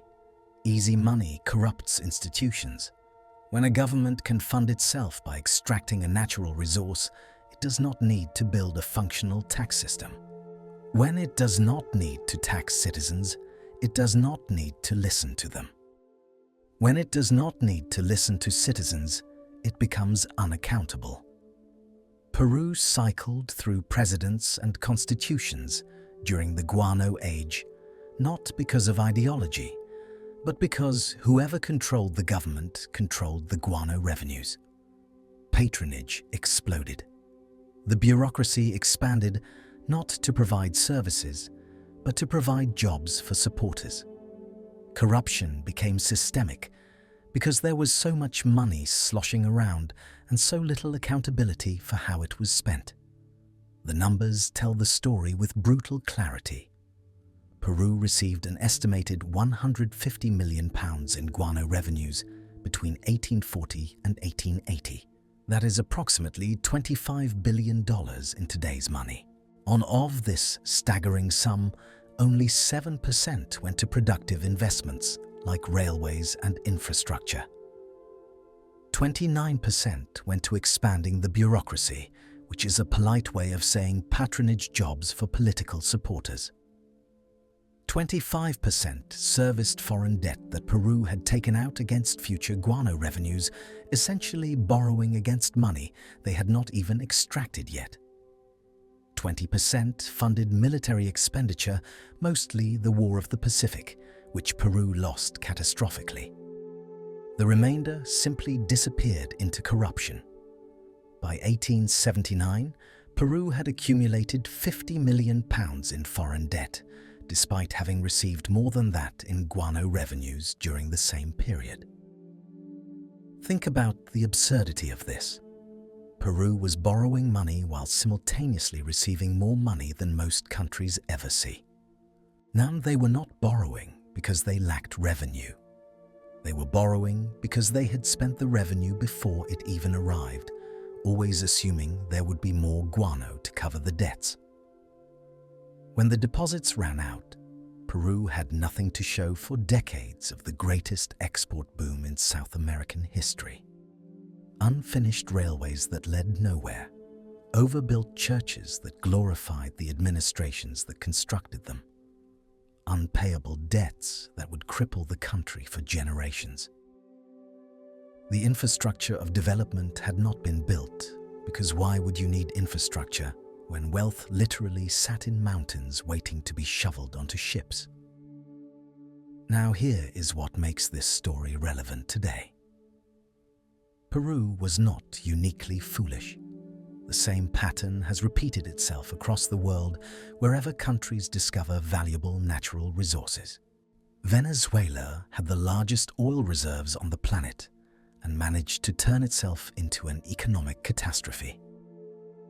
Nigeria has exported hundreds of billions in oil and remains one of the poorest countries per capita in the world.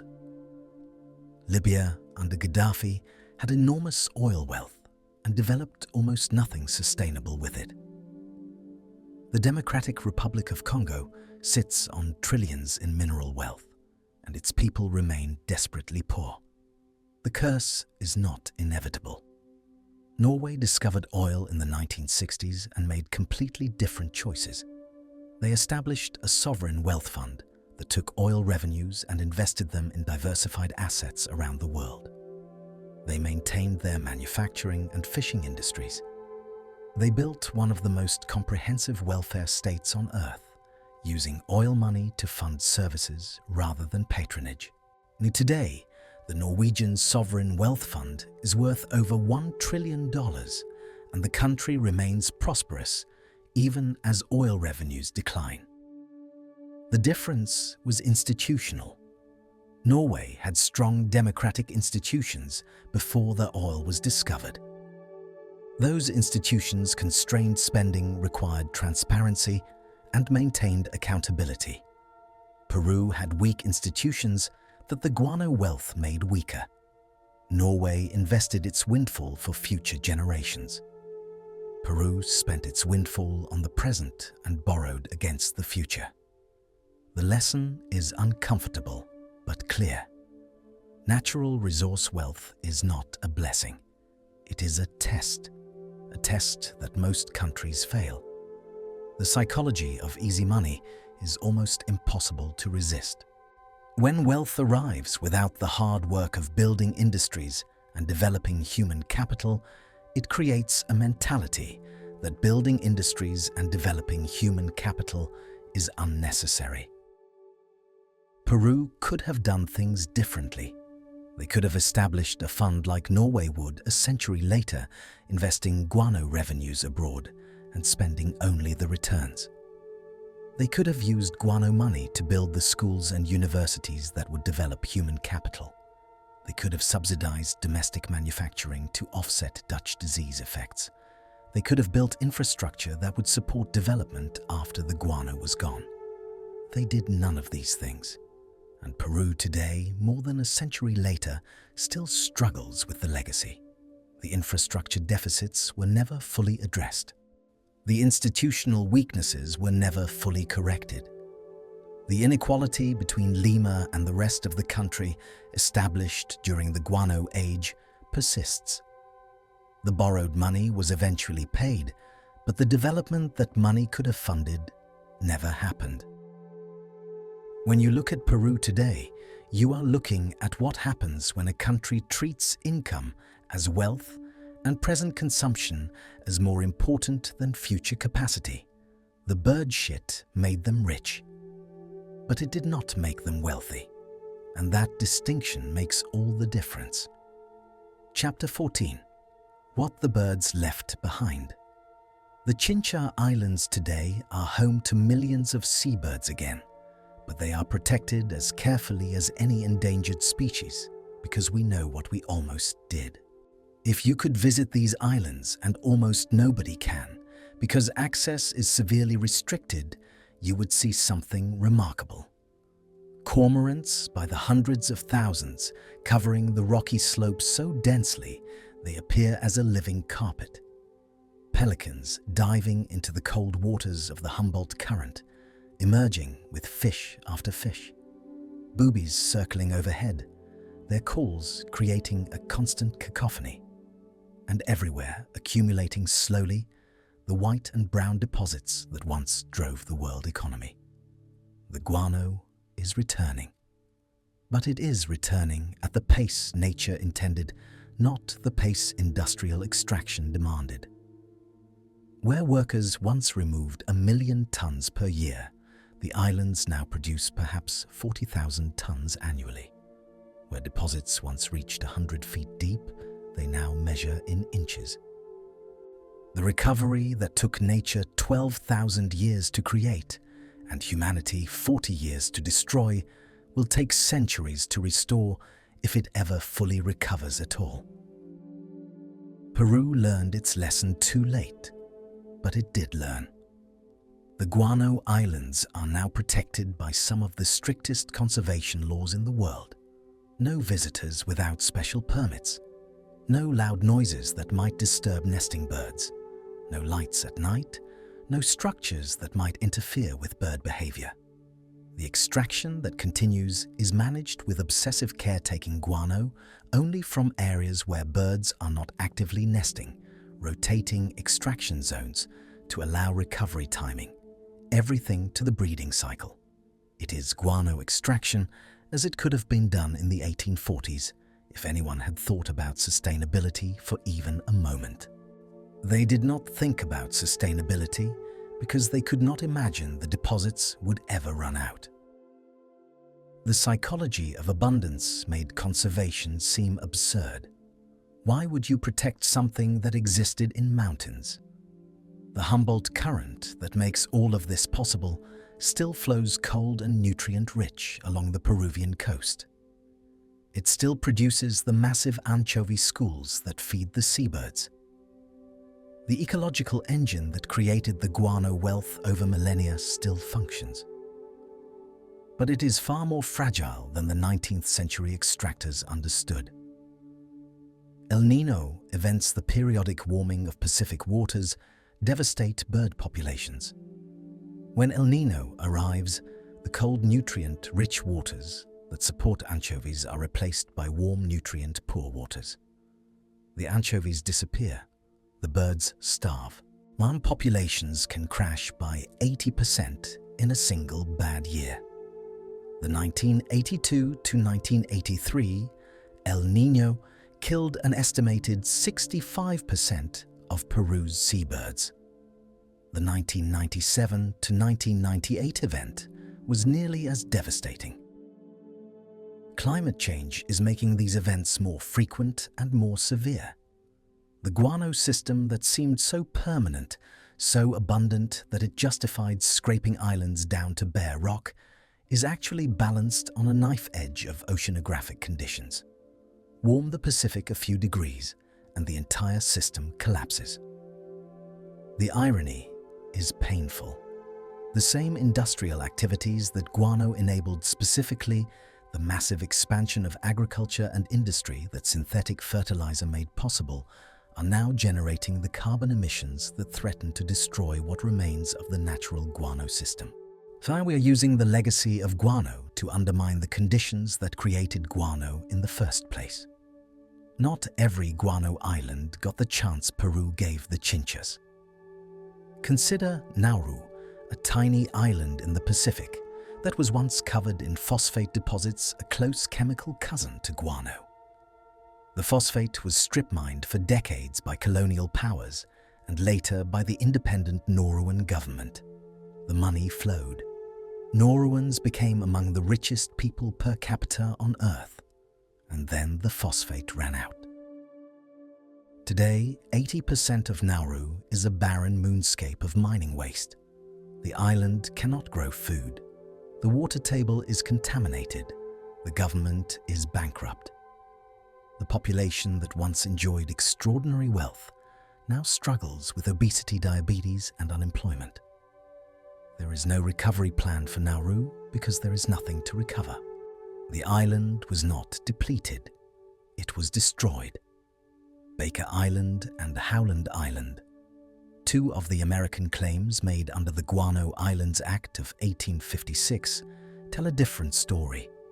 After the guano was extracted, and after a brief period as air navigation stations, the islands were abandoned.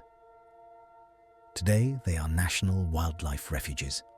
Nobody lives there. Nobody extracts anything. The birds have returned completely. These islands show what full recovery looks like when humans simply leave. The transformation from exploitation to conservation happened not because anyone planned it, but because the guano ran out and there was no other reason to maintain a human presence. Sometimes the best conservation strategy is simple abandonment. But for islands with permanent populations, abandonment is not an option. The chinchas will never be abandoned. Peru will always want the guano revenue, however modest it is today. The challenge is maintaining the balance between extraction and preservation, allowing the harvest while protecting the resource. Peru seems to have found that balance, at least for now. The birds have returned, the guano accumulates, the extraction continues at sustainable levels. The question is whether this balance can survive what is coming. Climate change is not a future threat to the guano ecosystem. It is a present reality. The Pacific is warming. El Niño events are intensifying. The anchovy populations that the entire system depends on are shifting and declining. The cold, nutrient-rich Humboldt Current that creates the biological productivity is weakening. Within decades, the conditions that made the guano islands valuable may no longer exist. The birds will go somewhere else, or they will die. The guano will stop accumulating, and this story will truly be over. We almost destroyed the guano islands through greed and extraction. We may finish the job through carbon emissions and climate change. The birds that returned may be living on borrowed time, enjoying a brief respite between one human-caused disaster and another. The chinchas today are beautiful in a way the 19th century extractors never appreciated. They saw only commodity, only tonnage, only profit to be loaded onto ships. We can see something else now. We can see an ecosystem in fragile balance. We can see a living system that took millennia to develop and moments to nearly destroy. We can see both what we did and what we still might do if we are not careful. The Guano Islands are a warning, written in bird droppings. We would be fools not to read it. Chapter 15. The thing you eat every day that you have never thought about, the most important industry in human history, is the one nobody thinks about, and it is fertilizer production. This is not an exaggeration. This is not hyperbole. Without the industrial production of nitrogen fertilizer, approximately half the people currently alive would not exist. The food they eat could not be grown. The agriculture that feeds 8 billion humans is completely dependent on an industrial process that most people have never heard of, and that traces its origins directly back to the guano crisis of the 19th century. When the guano ran out and the Chilean nitrates began running low, the world faced a genuine crisis.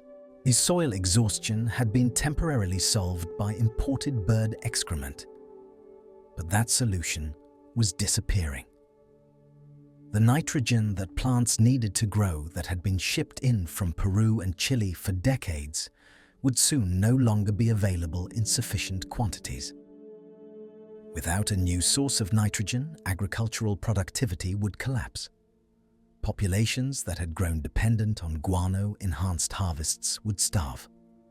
The question was not whether to find a solution, but whether a solution could be found in time. Fritz Haber found it.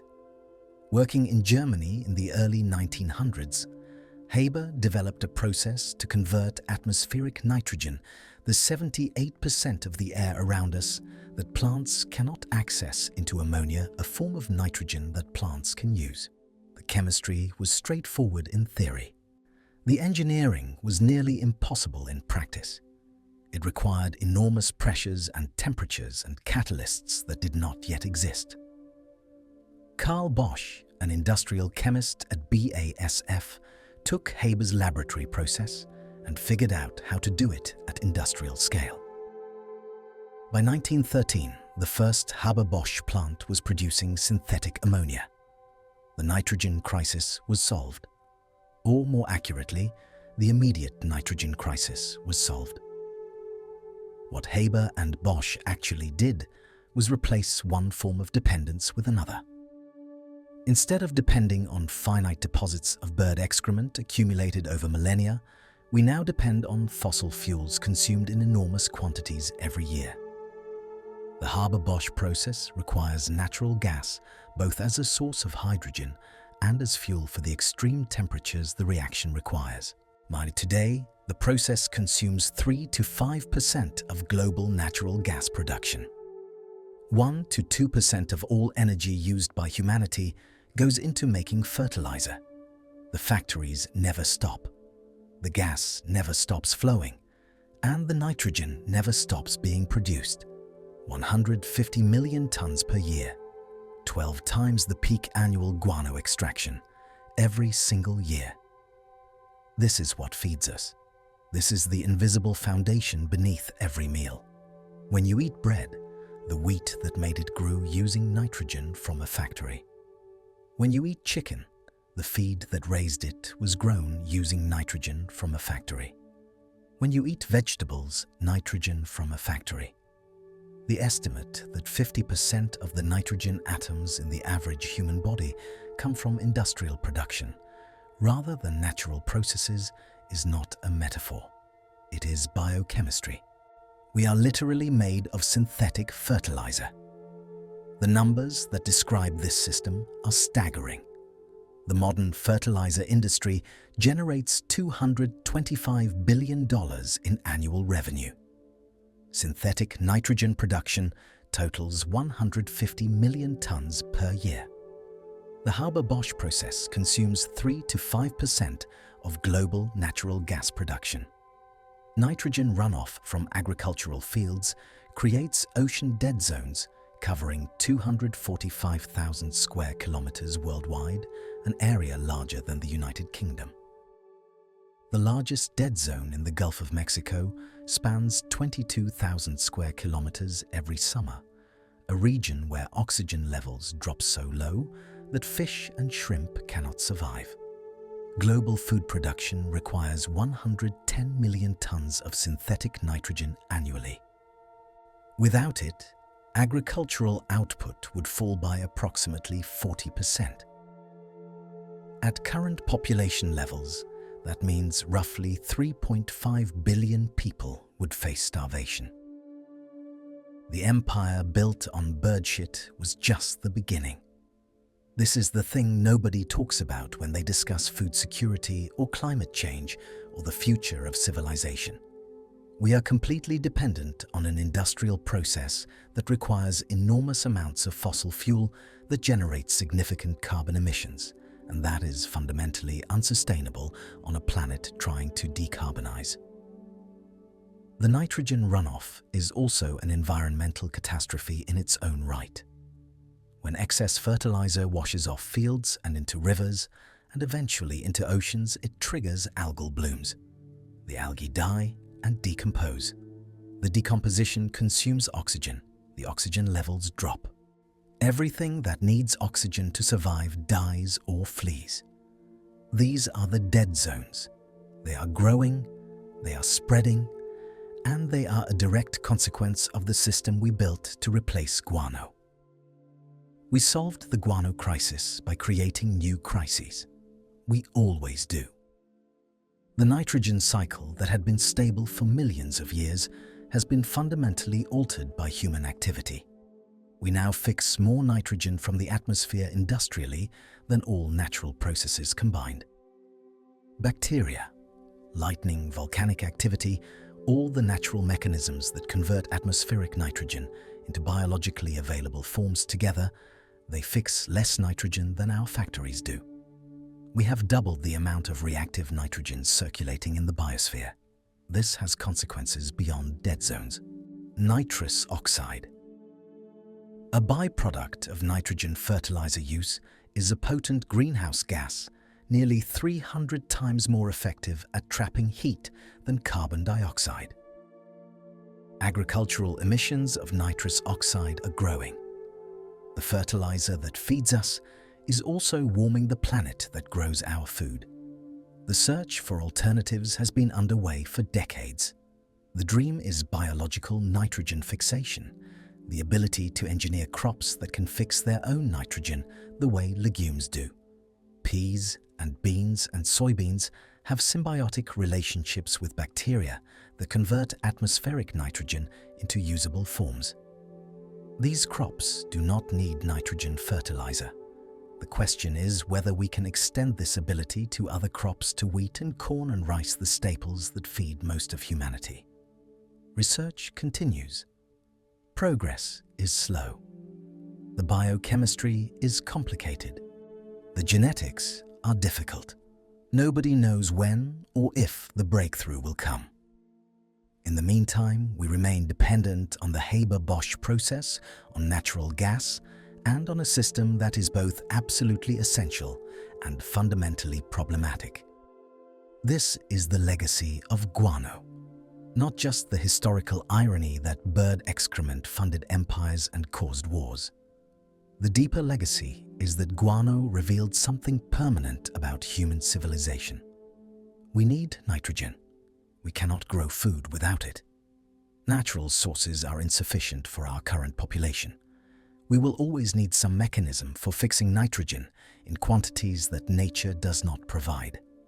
Humboldt discovered this truth in 1802 when he collected those samples from the Chincha Islands. The Peruvian farmers, he observed, had known it for centuries. The Incas, who protected the guano birds with the death penalty, knew it before that. Nitrogen is the limiting factor for agriculture. It always has been. It always will be. The guano age was a brief period when natural deposits could meet human needs. That period ended. The synthetic age replaced it. The synthetic age has problems of its own and will eventually be replaced by something else. We do not yet know what. The story of guano is not really about bird excrement. It is about the permanent human need to extract fertility from somewhere. It is about the consequences of extraction. It is about the pattern that repeats itself every time we find a new source and exploit it until it is gone, or until the consequences become unbearable. We thought guano was infinite. It was not. We act as if fossil fuels are infinite. They are not. We behave as if the atmosphere can absorb unlimited carbon. It cannot. The guano islands were a warning we did not heed. The question now is whether we will heed the warnings that are coming from everywhere, from the dead zones, from the warming oceans, from the dying coral reefs and the shifting climate patterns and the species going extinct. The birds on the Chincha Islands are accumulating guano again, slowly, naturally, sustainably. Perhaps there is a lesson in that too. Perhaps the future of nitrogen is not more factories running on more natural gas, producing more fertilizer that runs off into more dead zones. Perhaps the future is something that looks more like what nature was already doing before we decided we could do it better and bigger and faster. The birds had 12,000 years. We had 40. And now we are trying to figure out what comes next. The thing you eat every day that you have never thought about is the thing that will determine whether civilization as we know it can continue. The empire built on bird shit was just the foundation. What we build on that foundation next is up to us. The Gibbs family mansion in London still stands, and it is still beautiful, and it was still funded by the suffering of 100,000 Chinese workers and the exploitation of a nation's only natural resource. Tintersfield is the name of the estate that William Gibbs built in Somerset. It is a Gothic revival masterpiece with ornate stonework and stained glass windows and grounds that stretch across acres of manicured English countryside. The National Trust owns it now, and visitors walk through the halls admiring the craftsmanship and the art collection and the sheer scale of Victorian wealth on display.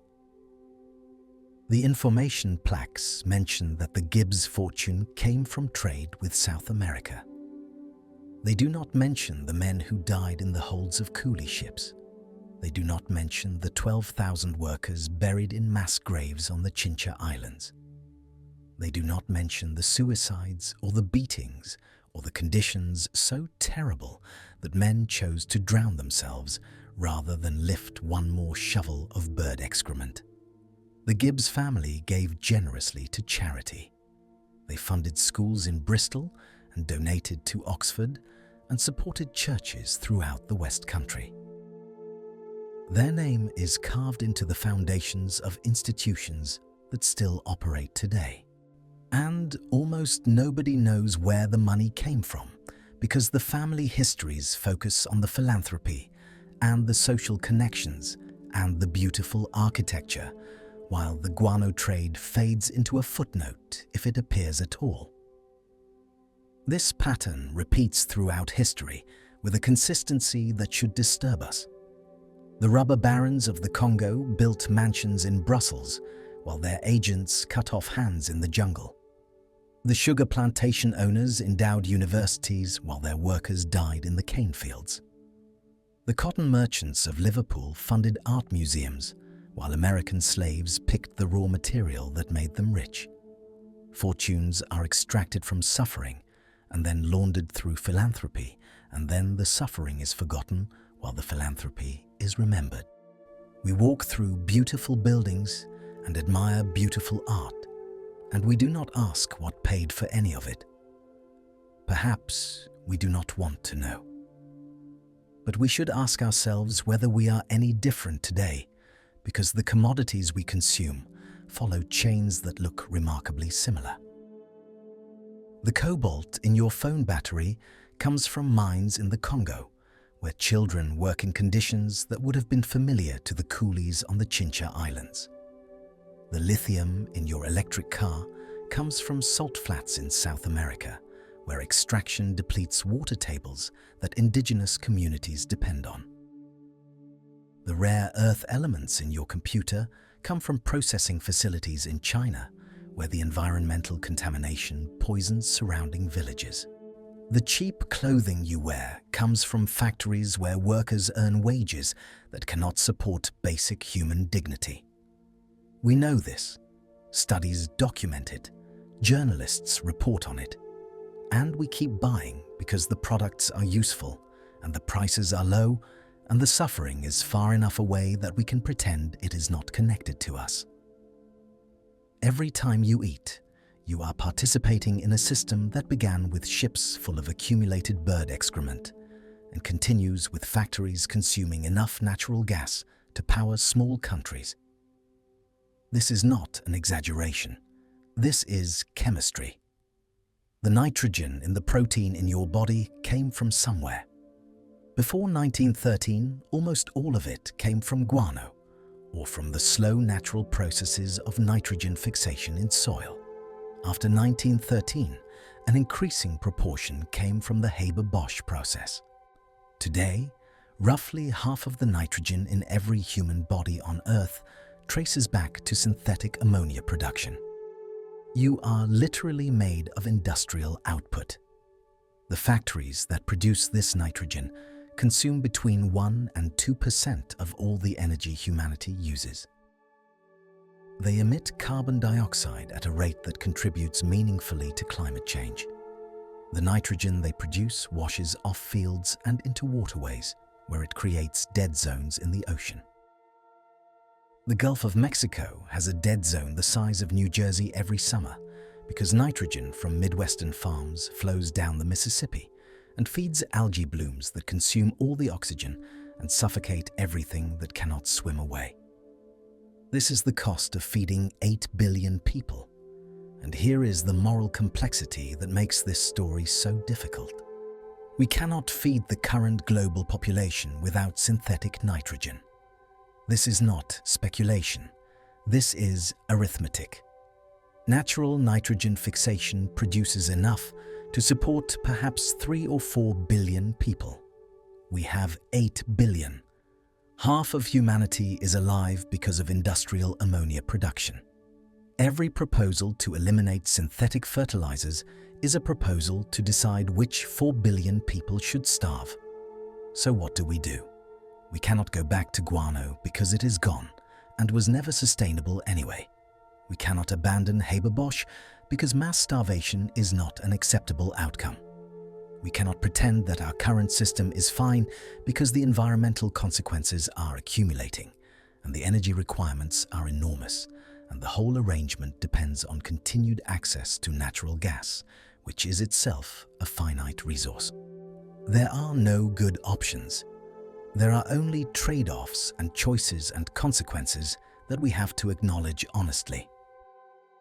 Sustainable agriculture is possible, but it requires changes that take time and investment.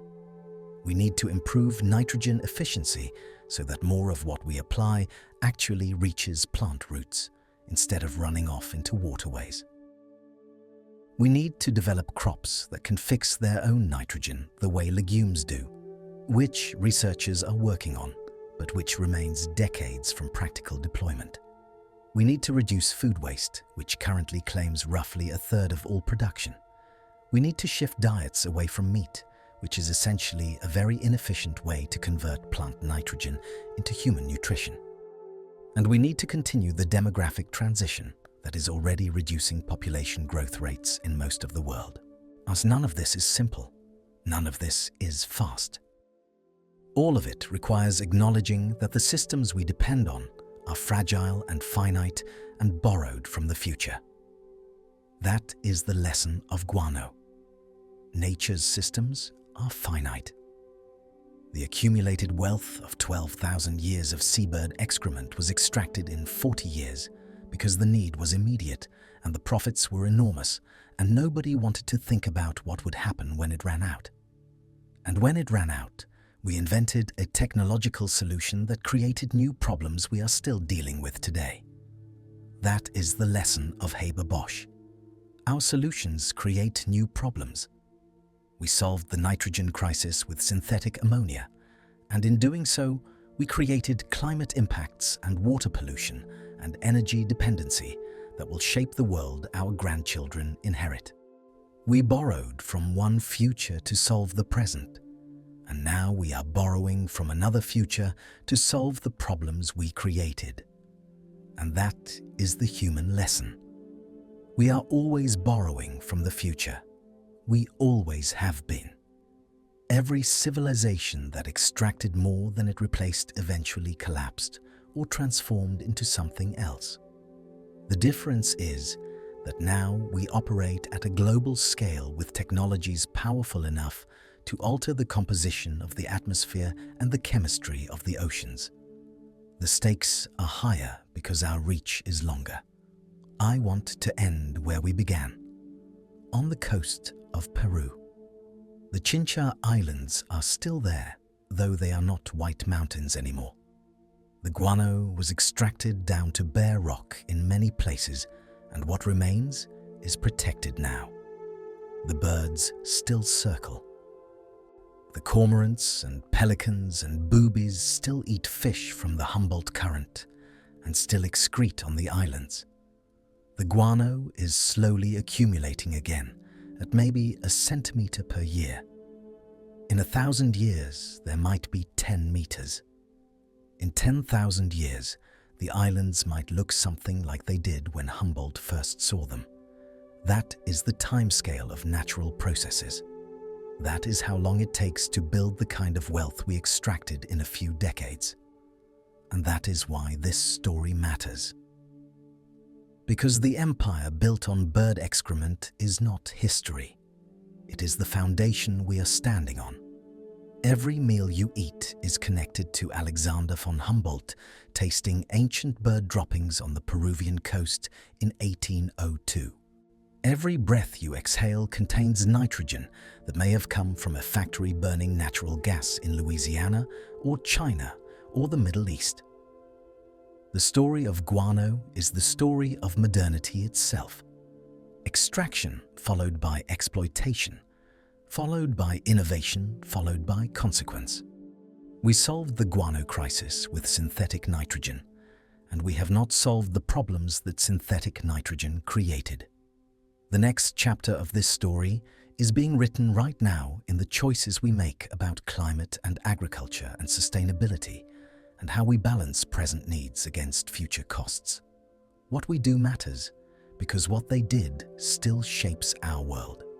The commodity chains that connect your breakfast to factories and farms and mines on every continent are invisible, but they are not imaginary. The suffering that produces cheap goods is real, even if it is distant. The environmental consequences of our consumption are accumulating, even if we cannot see them from where we sit. The question is not whether we are complicit, because we are.